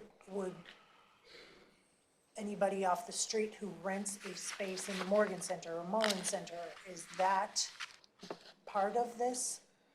I don't know what the intent of it is. No. Okay, well, I just want to make sure, because if that receipt, and again, I don't have it with me, if that receipt is a property use short-term agreement, then it comes into play with this religious organization stuff, because they rent a lot of our buildings, maybe every Sunday or every Wednesday, or, is that a short-term, is it a long-term, is it a property use? Because then with this number 5, you're not gonna be able to rent to churches anymore. This is more of what we've laid out is more of a lease policy. It's not for a single use or an organization that's coming in. Parks already has their system set up. Okay. This is more of a long-term lease policy. So maybe this property use agreement needs to come out. Well, yeah, I understand what she's saying, because I know of a church that rents out the Scout House. Yep. And are they on a lease for a year, or are they month to month, or how is that set up? What's that? So they would not be eligible for the discounted rate that this policy is implementing? Right, this isn't gonna preclude them from leasing a space. If they're going to do political or any other kind of thing mentioned here, that takes them out of the reduced rate. Okay, I got you. But a lease at a reduced rate, to me, is different than a property use agreement. And that may just be a verbiage thing that we need to clean up. I If don't that's- know, I'm asking the question to. Sure, and I'm not sure how Parks fills out their meeting spaces. I'm not privy to that, what the receipt looks like. If there's a conflict in those terms, we will adjust it. That's why I'm bringing it up. I mean, that makes sense, Yeah, so. it's easy enough for us to adjust. The easiest thing that my non-attorney would say is just scratch off property use agreements, because those are completely different animals. This is a template.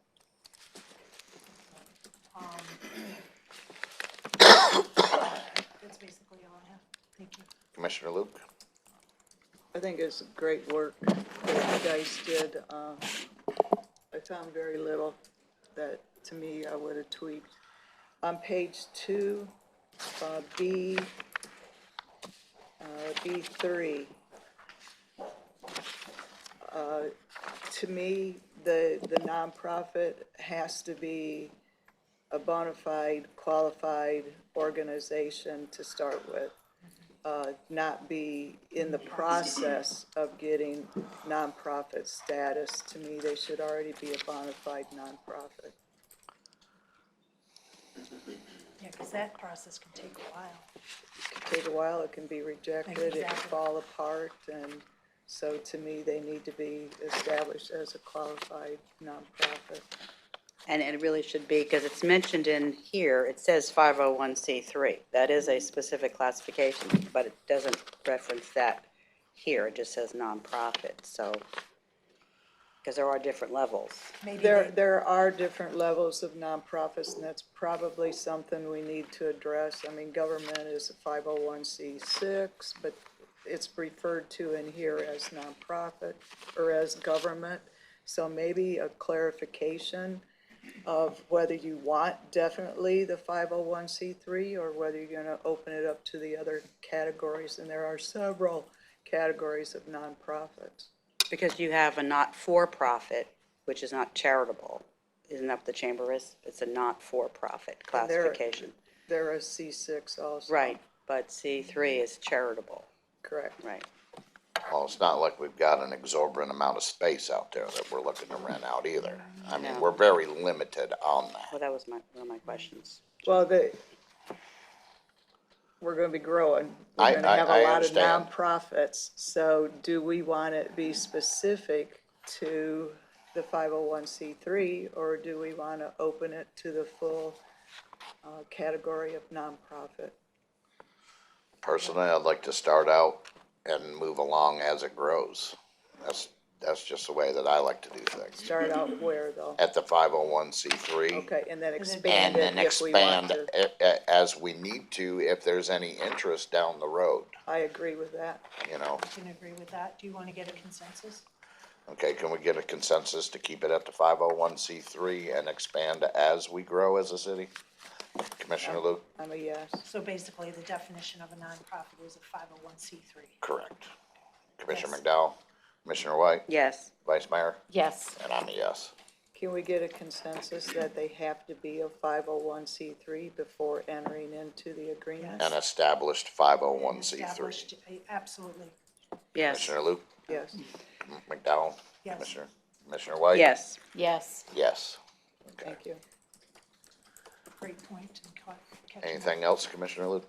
No, sir. Did you have anything, Commissioner White? I did, because you kind of touched on this. What buildings do we have that this would apply to right now? This, What this is meant- available out there for? This is meant to apply to any city facility that can be Yeah. leased. Do you remember the meeting where he showed all of the rental agreements that we have? It's massive. It's a huge, huge list. And it's not just buildings, it's also property. office space within buildings. Okay, but that's more like you were talking about, like a lease. But that's not a rental, that's not just renting a room at the Morgan Center type thing. So that would apply to those buildings in the social service building? Correct. Okay, are there any other places where this would apply to? You mentioned the Scout House. This obviously would apply to the Scout House, right? It would Well, apply to that's the Scout Parks and House. Rec. Oh, so it's not? That's a, Well, that's it all like a, falls under the same, It all it's falls a under the rental, same- yeah. correct.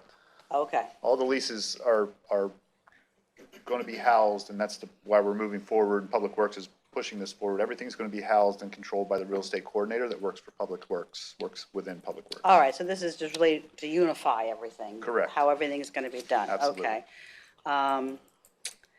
And then I had a question about the renewals then. How, because it's all clearly stated on what constitutes a nonprofit making a case that this service is needed, but is there a lease in perpetuity then? They're just, as long as they're following this, they can just lease it forever?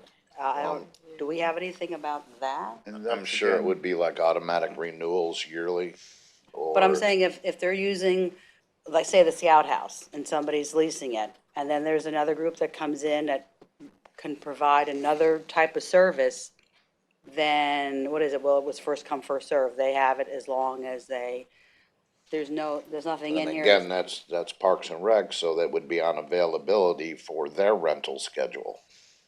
It's not a binding rental like, let's use the clothes closet, you know, something like that, that's gonna be there all year long. church may be there each Sunday, but it's still available to be rented on Saturday. Oh, other days, Correct. okay. But something like the children's closet, that would be taking up a space, and you're not just gonna be taking it out during the week and Correct. bringing it back in, so you pretty much would have it 24/7. Pretty Yes. much, 'cause Well, it's there. that's a city program.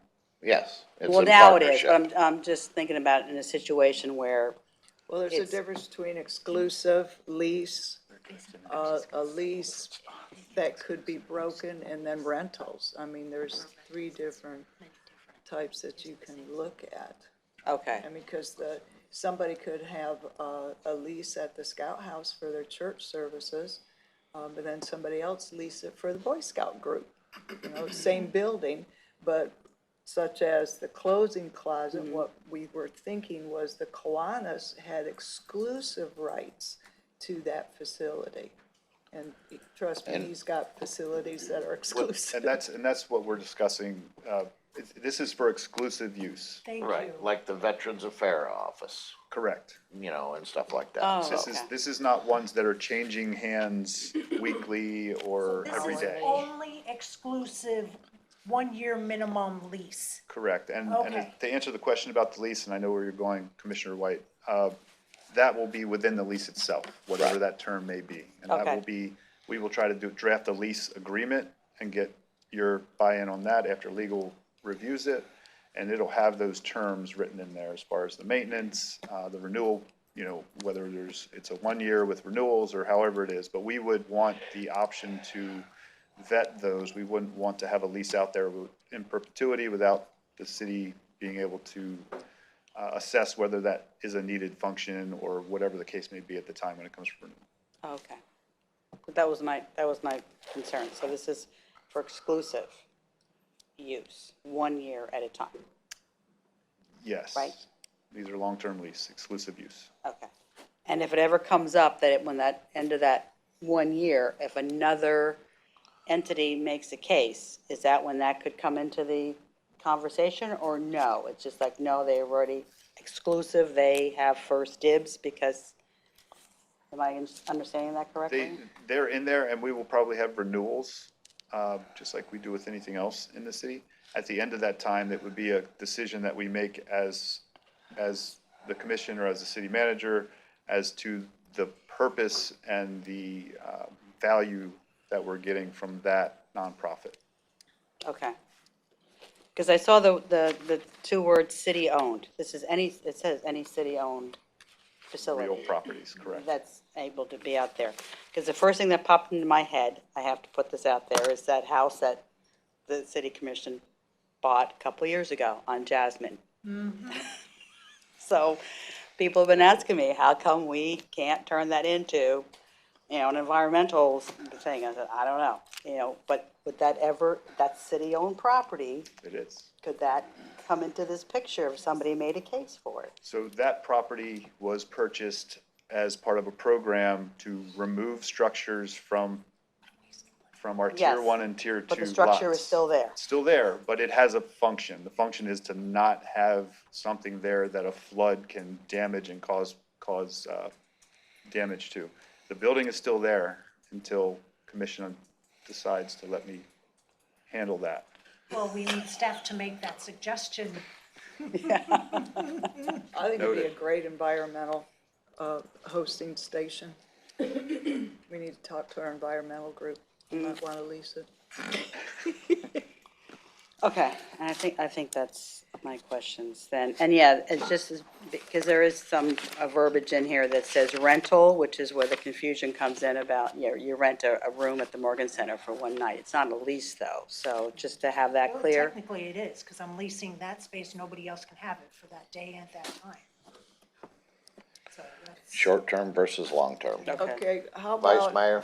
how Hold about on. in the definitions, you clarify what you mean by a lease or a rental or somehow so that everybody has an understanding Should be under- of what this lease is, or this agreement and process is referring to. So just add to the definitions to clarify. Or under purpose. So long-term exclusive use, is that the verbiage that we're looking for? Long-term. and not short-term rental. Vice Mayor? I'm good, Mayor. Thank you. Great job. I think this is very thorough and very complete, and I appreciate the work. Thank you. Do you have all the info that you were asking, sir? We have one more. I understand, I'm asking if you got all the info that you needed. I do have the info. I have, to clarify section D, we do want to add in That's what the I, annual report. If I get That's where I was going, I to was do going to that. that next, yes. Yeah, I think that's beneficial to everybody to have that annual report on what they've done throughout the year to enhance the can we city. get a consensus to have an annual report to commission, whether verbal or in writing annually? Added in. Commissioner Luke? I'm on the fence with this. I think if they submit what the regulations are that staff is looking for, if there's an issue, they could bring it to us, because they're the ones that are gonna be doing the evaluation. And for all of these guys to present something, that's a lot. So I'm on the fence. To me, they have the annual review. To the staff, definitely. But to the commission, I'm on the fence with that. And I don't know. And it could be minimum, I mean, like, how many people did they service throughout the year? You know, that's a benefit, you know, if the Veterans Administration Office serviced 15,000 people this year, that's something to know, you And it know? doesn't have to be a 15-minute presentation. No, to no, no, no, commission. it's just- That's why I was looking for the consensus to have either in person or in writing. And like, again, with the Veterans Affairs, okay, they serviced 1,500 people. You don't go into the detail on how you service them. You just say, we serviced 1,500 people for their needs. You know, it could be something short and sweet like that. Might we do something where a very simple, output for the year and make it available on our website to the public and to the commission? I just sort of think requiring to have people come before us, or even giving people the option to come before us, what are we gonna do with that information? Are we gonna cancel a lease because we're not happy with their level of productivity? So for what purpose? I think it's community education. Well, we could have it on the website. And if people are interested, they could go and sort of see those annual updates. But to me, it has to be, the report is being required to make sure they're meeting the needs of the community. So that report goes to the staff, our staff, which is overseeing them, Public Works. From that report, that staff then would have to forward it to commission? I mean, Well, is hold that on what we're- one second, because I'm just reading this again, and it's right here in number 2 on what I was looking for. So, I mean, it says proof that their service is still available and quantitative reports in the form acceptable to the city of services provided during the preceding year. Okay, that's got all that information. Any such quantitative report shall include, but not limited to, key statistics, people they've served, necessary to demonstrate the breadth and the scope of their services provided. It's already there for what I was looking for. And that's why I said I was fine with this. because I'm good with that This there. is gonna be provided to staff. It's gonna go to staff. Right. Staff can also put it on the website as they see fit. Exactly. You know, that's staff's job. I'd like that, not just to be they can, because I agree that when they're given the report at the city meeting, it's public. It's out there where a staff will see it and say, okay, they're saying, oh, this is good, but nobody else knows that. I'd just like to have a little more transparency. So if, yes, it's gonna be put on the website, I'm good with that. But Yeah. that's gonna have to be a definitive yes. This will be also put on the website. I think it being on the website is excellent compromise. It shows, what the city is providing and how it's aiding and helping people. But if you've got 36, 40 different nonprofits issuing reports, that needs to be, in my opinion, on a website for people to be able to access, not necessarily presented to the commission. We got a ton of nonprofits that our family services takes care of.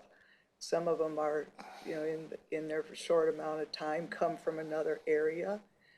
So I think the But the website is a lessee good has compromise. to supply this report Yeah, at they the have end of the year regardless. Yep. All it is punching it up onto the website, Exactly. so. So do we want that to be part of the annual review requirements, that number 2 will be posted on the city's website? You got any issues with that, city manager? I do not. I didn't think it'd be a hard one. I'm Can good we get with a adding consensus that. on that, to have the information posted on the website at the end of the year's lease for each organization? I'm a yes. Commissioner McDowell, I am all about compromise, I am a yes. Commissioner White, Yes. Yes. and I'm a yes. And I just wanted to add, that would be a really good PR thing, that this, Right. we can also promote. Look at all the great work our nonprofits are doing as those reports come in, and spotlight a few of them. If, part of it is too, is we have these leases, I don't really know what a lot of these lease nonprofits do. And it's really helpful, so that if I'm, perfect example is an email that came in and said, hey, it'd be great if the city did this, and then I can go, oh, we already do. Right. Go and see these people. If you don't know that they're there, you can't share the information. Right. So, City manager, I seen your hand raised. Yeah, just one quick point of clarity, when we said that this was applicable to 501c3s, that's what we were including in the policy. But we also stated that we wouldn't offer, below market rate for religious purposes. We do currently rent, space, in our facility to, like, Awaken Church. yes. So you're understanding that they will not sort of be included in this particular equation. That is not how I read it. Because it says, for those purposes, because the food pantry isn't for their church or the benefit of religiousness, it is for providing food. Service. So, I mean, they're not holding church there. They're Are providing they? food, But they're so, doing religious purposes. No, I didn't think they were. outreach center. one, Yeah. but they have the food pantry also. I just want to make sure that we clarify, that way so. Come on, have a seat. Look at me trying to get all the info from over there. So Janet Carrillo, Social Services Manager. I just want to clarify, because they do have their outreach center and then they have their food pantry. So it's best that we clarify that they're not going to be able to do their religious services. I'm not sure what that encompasses, Chuck, or, but they're already a current tenant. Will this exclude them, or are we going to? Grandfather. Yeah. So that's a discussion. But, so I understand the purpose of this last sentence, or religious organizations that would use the leased premises to promote sectarian, political, or religious purposes. I understand the reason for this, because there are some nonprofit organizations that do more harm than good. And if you lease to one, you have to lease to all. If they're a 501c3, they're a legitimate 501c3. If they're holding church there, then they won't be able to. If is religious promotion or purposes saying, hey, here's a card, thank you very much, come visit us, we're having a big church service at Easter. I mean, is that gonna be allowed or frowned upon? It's a very gray area, and it can become a very slippery slope, because. And it is, because it's not that it's prohibited, they just don't get a discount. Right. They're allowed to go there, but they have to pay full rate. Yeah, but then again, if we're working within a partnership with them with their food pantry and stuff, trying to help the community at the same time, how can you yank the carpet out from underneath of them? Well, I see in the their process? outreach unit different than I see their food pantry unit. I see the difference between the two.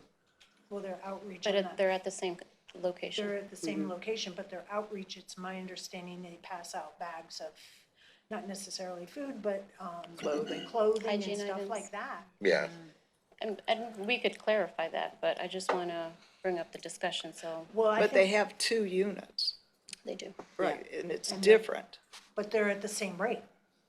right. Right now they are, yes. But that's the, but I that's think the the rate key is that to it's find been out for if they're that holding place. religious services inside. I know they've had dinners, I've Right. been to those, they say prayer over the dinner, But the but, key is they're but that's not promoting, a church. they're promoting Exactly. their church, and that's the key word that's in that sentence. They're promoting religious purposes. Awaken Church would not have the food pantry if they weren't promoting Awaken Church. Sure they would. It's Awaken Church Food Pantry. No, it's Awaken Church. Pantry. I don't think they use the name No, church. it's Awaken Church. The lease Awaken has Awaken Church Church. Yes. Pantry. The lease is written as Awaken Church. Awaken Church. I can understand sectarian and political, but I can't understand the religious purposes, Maybe we you just know. take Ta- out- I would, in my opinion, take that out, cause Lord Are they a knows the way this 501c3? world is going, we need a lot more prayer out there. Absolutely, but is Awaken Church a 501c3? Yes. Okay, so, See, I didn't know either, no, it's a good question. But, I mean, in this lease, I would take out religious, I really would. There may be some Yeah. legal issues with, Yeah, because you're picking and choosing who gets to lease. No, we still kept 2 in there, I'm just kidding. I'm not a lawyer, I'm just saying, How about we Yeah, but- have staff look at this further and come back? and can Religion you is look not- into Absolutely. if they are holding church services over there? If not, then we're not worried. It's not a big issue at that point. That's the way I view it. To me, promoting the religious purposes is a service. If they're doing good for the community, providing food, clothing, stuff like that, how's that different than the Kiwanis providing clothing to the children? So I One's don't, religious and one's not, that's the only difference. but because one is called a church and the other one is called a civic organization. But their purpose in both is serving the children in the community. So Kiwanis are gonna promote themselves. Any organization that does charitable type stuff is promoting themselves. To frown upon a church trying to do it, to me, is discrimination, basically. But religion is just as controversial as politics. It is. You know, and to state that, you know, any religion can come in, suppose you have a religion such as Satanism. It's a religion. So if you start allowing all, I just don't want to eliminate religion also. If they're gonna have a church service, if they're gonna be bringing in a flock of people, to me, it needs to stay in, they need to pay the full amount.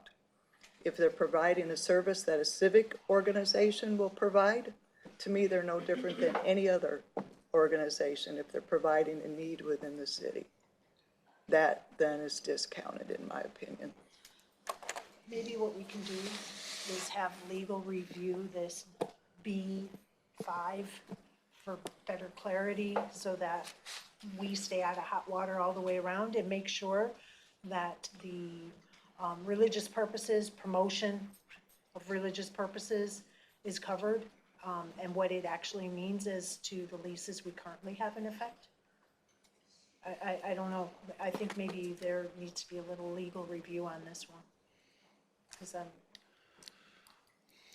So we're just talking about the fact that a below market rate or not, because even if they, right?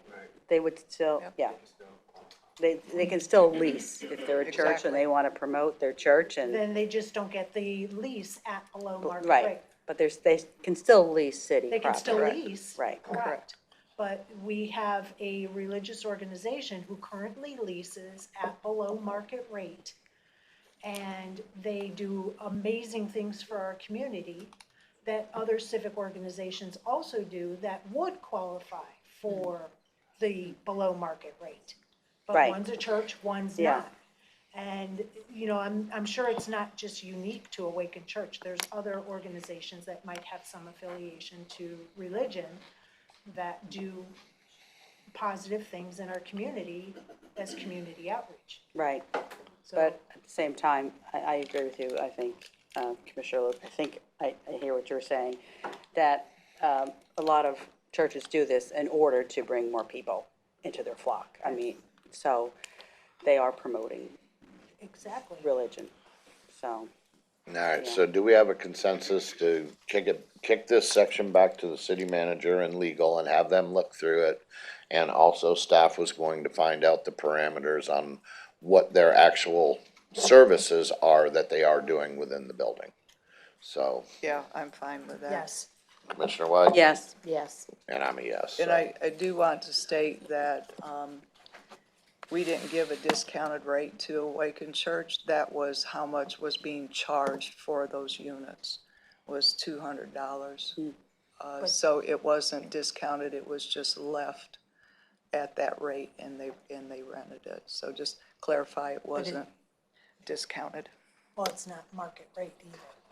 Well, I don't know as it needs to, we need to look at market rate.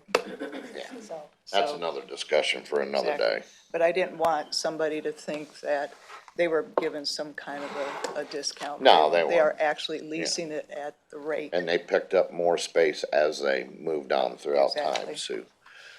All right, city clerk, any public comment? We do not.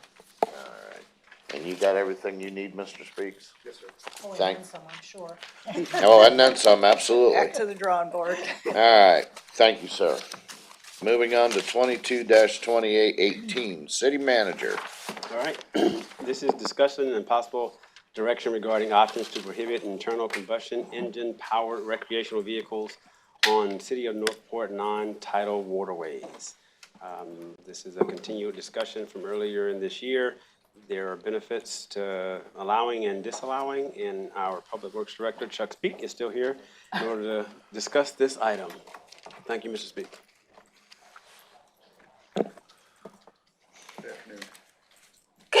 Again, Switch the papers around. Okay, so during the city commission regular meeting on January 25th, 2022, there was discussion regarding prohibiting internal combustion engines on stormwater drainage canals, except for government-owned vehicles. Commission gave consensus to direct staff to review options for prohibiting internal combustion powered recreational vehicles on City of Northport waterways. So staff did some research. We identified some possible benefits from prohibiting these internal combustion engines from the waterways. There's a reduced risk of gas and oil leaks from internal combustion engine powered vessels into city's drinkable water source. There's a reduced risk of damage to water control structures by an internal combustion engine powered vessel. Reduced erosion of the stormwater canal banks caused by the wakes of vessels powered by internal combustion engines. And there's less interaction between the internal combustion powered vessels and the recreational paddlecraft that utilize the stormwater canals.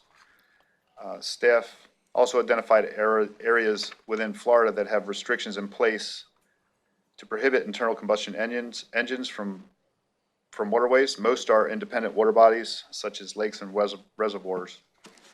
Just for reference, currently, the water quality index from Sarasota County for the Cocoa Plum, the Big Slough, and the Mayaca River is rated as good as of March of '22. So we currently have good water quality within our systems.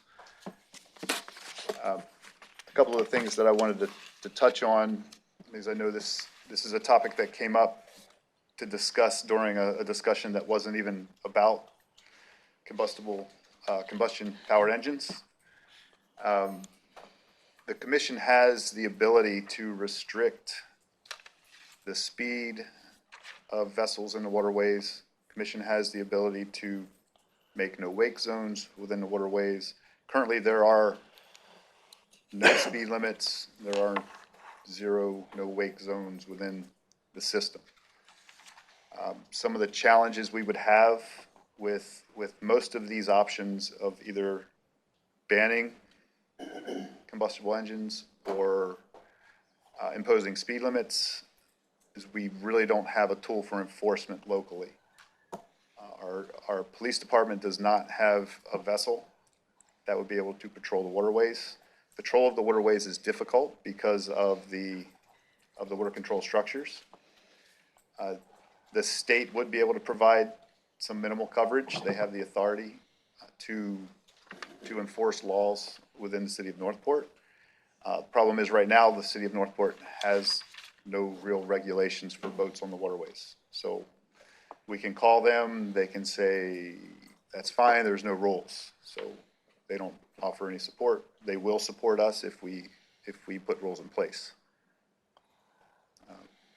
This discussion is one I think commission needs to give us direction. We are not leaning one way or the other. We just would like to provide whatever the commission decides. Go ahead, Commissioner Luke. I did a little bit of examination and information gathering since the last meeting. In fact, I went on a little tour of the Blue Ridge Waterway, which is probably one of the longest connector being able to go. And there's not, first of all, that many boats on the water.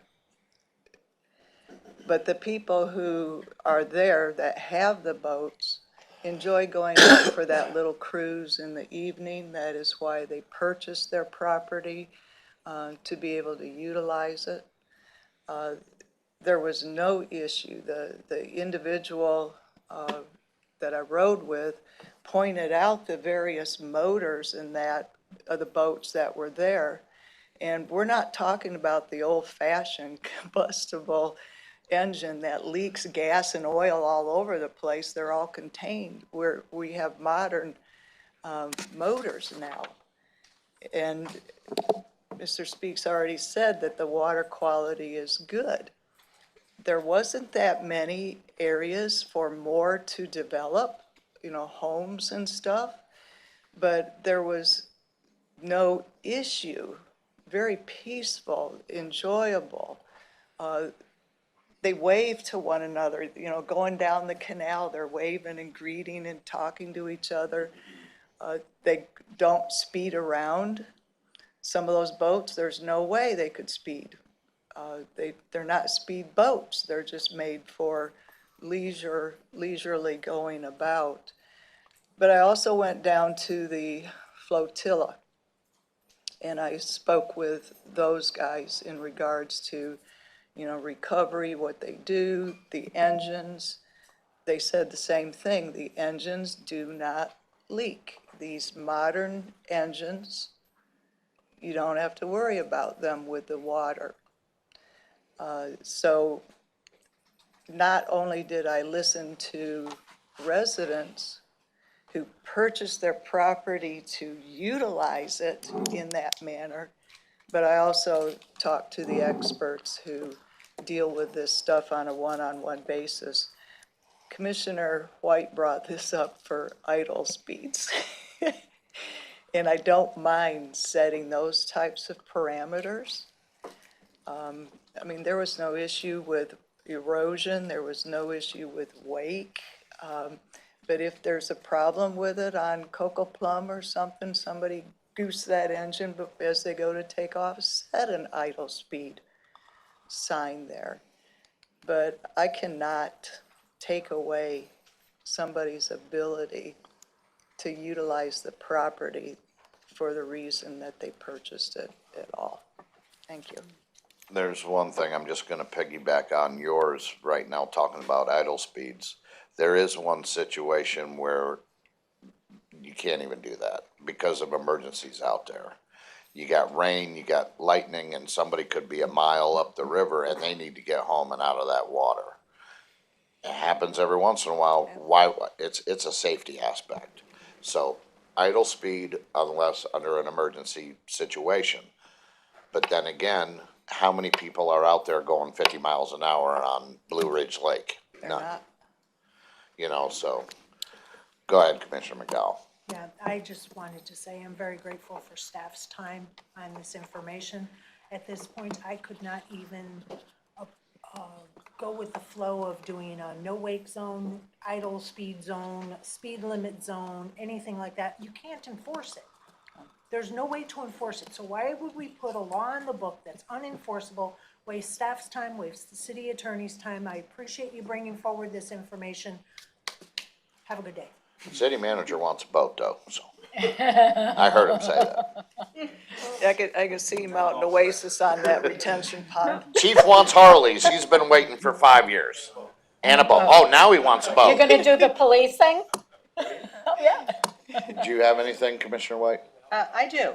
Okay. I just wanted to comment about the engines, but the two-stroke is what mixes the gas and the oil. And they still have those out there. And those are the ones that leave a trail.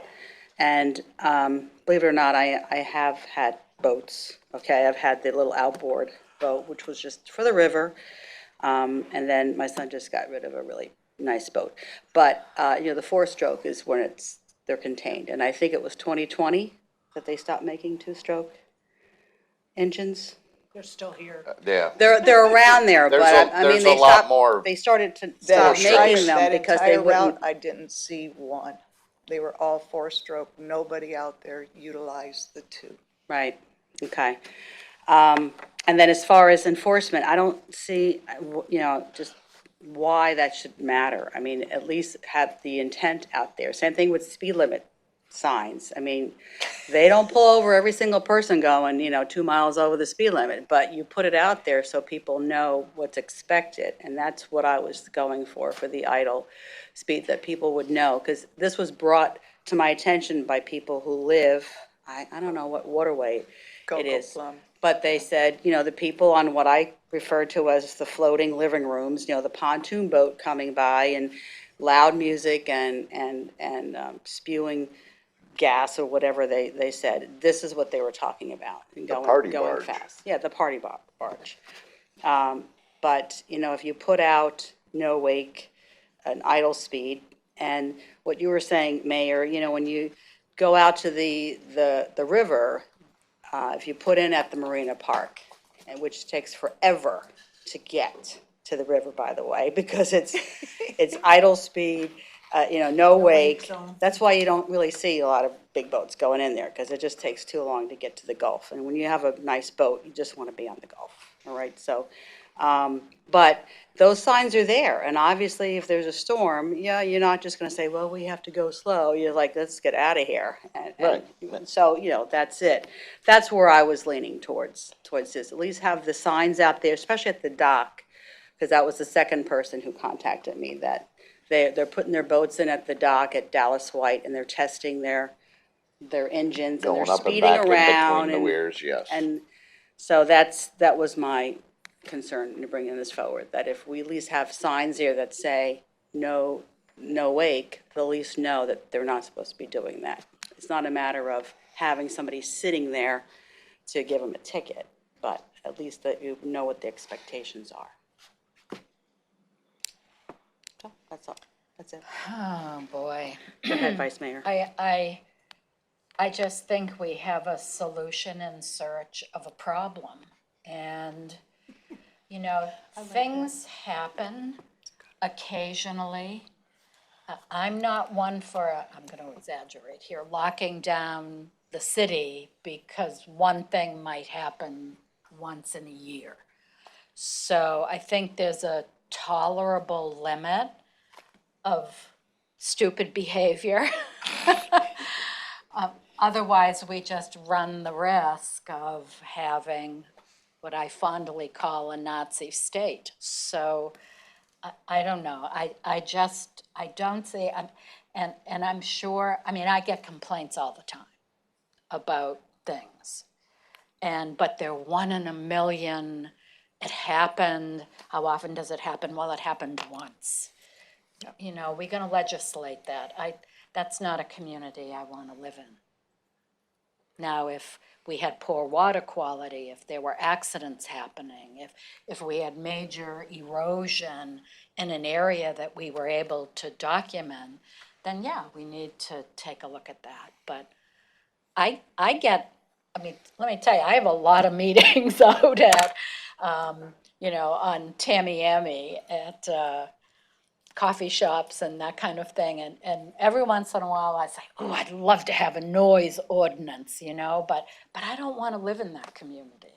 So I don't know, I'm a no to do anything about this.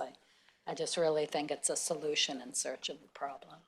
All right, well, we do have quite a bit of public comment. I would like to listen to the public comment and hear what the public has to say, and then we can continue on. So, City Clerk? Jennifer Gay. Hello, Northport is a lovely town, but it doesn't have a draw like many places do. We have no downtown, we have no waterfront shops and restaurants, which was a terrible missed opportunity at the Coco Plum Plaza.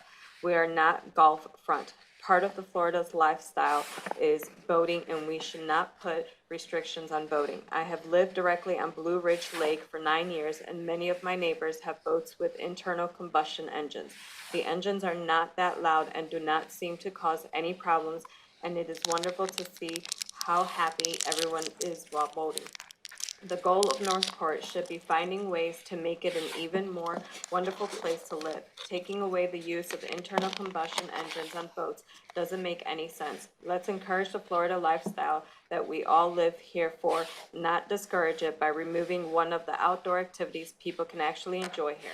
As a Northport resident for 20 years, I ask the discussion go no further. Thank you, Jennifer Gay.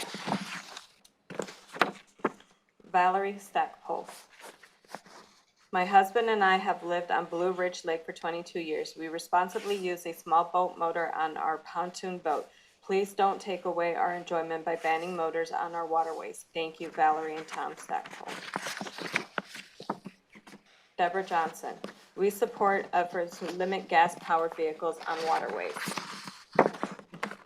Renee Bernecki. This directly affects me as I am on the canal. I feel banning outboard motors may cause a safety issues should the need to get off the water arise, and trolling motor does not suffice. Also, very small number of homeowners have access and even fewer in summer. What would be the benefit to this? Robert Bernecki. We have very few homeowners who use boats on the Blue Ridge waterways. When I fish most days, I am the only one on the water. The lake is not overused. We boat users are your eyes as to what is going on in our beautiful lake. I would love to be talking about a largemouth bass stocking program than talking about taking away the residents' right to have an outboard motor on their boat. This is why I moved to Northport, to be on the water. Excuse me. Kurt Bruscool. Hello, Commissioners. I'm a homeowner with a small recreational pontoon boat with a 6-horse, 4-stroke motor. Blue Ridge Lake is a very low-key waterway with no outside access.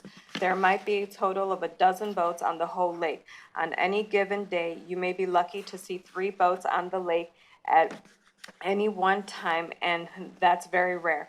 The thought of taking away our right to power our boats makes no sense at all. We use the waterway for fishing and an occasional cruise to relax and see the wildlife. Any commissioner is welcome to hitch a ride and see first cruise to relax and see the wildlife. Any commissioner, welcome to hitch a ride and see firsthand as to what the lake has to offer. Please use some common sense in your discussion and know the facts of how the lake is used. I brought the house on the lake for the purpose of enjoying it, as did many others homeowners, including using our boats. We all monitor the lake on our rights to benefit our community of Northport. Ask any boater anywhere how they would like to go from a motor to oars only and see what they would say. Thank you for reading this and understanding our point of view, as I am speaking for many that have lake frontage property on Blue Ridge Lake. Please leave things as they are currently so we can continue to enjoy our lake as it was meant to be. Kurt.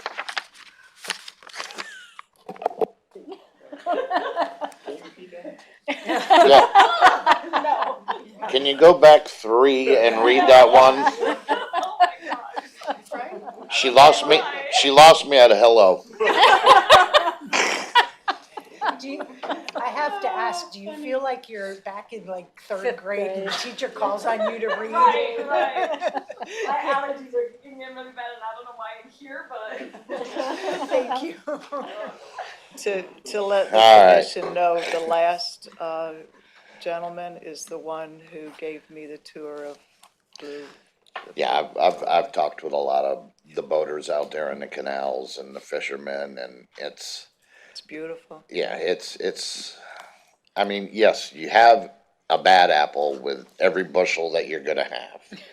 But to go and make a statement like this for homeowners and people that bought specifically on there and it's not being abused, I was a no at the beginning, looking into seeing what may possibly get done, put up signs, respect your neighbor, and in the wake, stuff like that. But to set limits and parameters on it, at this point, I don't see the need myself, so. I hope we're not even gonna consider putting in signs, because, if you don't enforce it, yeah, the sign is there, people aren't gonna pay attention to it if they're not gonna pay attention to it anyway. There's So a it's difference just- if you're out in the middle of the lake and then if you're near property. Right. When you're in property, close to property and shore, you should keep your weight down to a minimum for course, and that's what a erosion. But common- that's a common sense type thing, but not everybody does it. But they might be the first person that'll come up on a sandbar and get beached out there doing 20 miles an hour. Everybody around is gonna go, that's what you get. Yes, so, I see no further discussion is necessary on this. Commissioner Luke, Nope. Commissioner McDowell, Commissioner White, No, but thanks for the conversation. Vice Mayor, I'm good with no. We got a consensus for no. we got no. So. Thank you, staff. Thank you. Yes, thank you very much. There are some signs I have noticed, no wake, idle speed, along the canals. So I have no problem with whoever put them up, whether it's the homeowner or whether it was the city or whether. Probably. It usually is, because Yeah. when we used to go out and put in Marina Park and take the Little Salt Creek, which is what it's called there, the homeowners had them on their own little docks, and you were actually more respectful of those because it wasn't an official sign, Exactly. Those handmade cardboard, no Yes. wake. Yeah. So, yeah. Thanks again, staff. All right, moving on. Any general public comment? We do not. Are you sure? I was hoping for at least one more.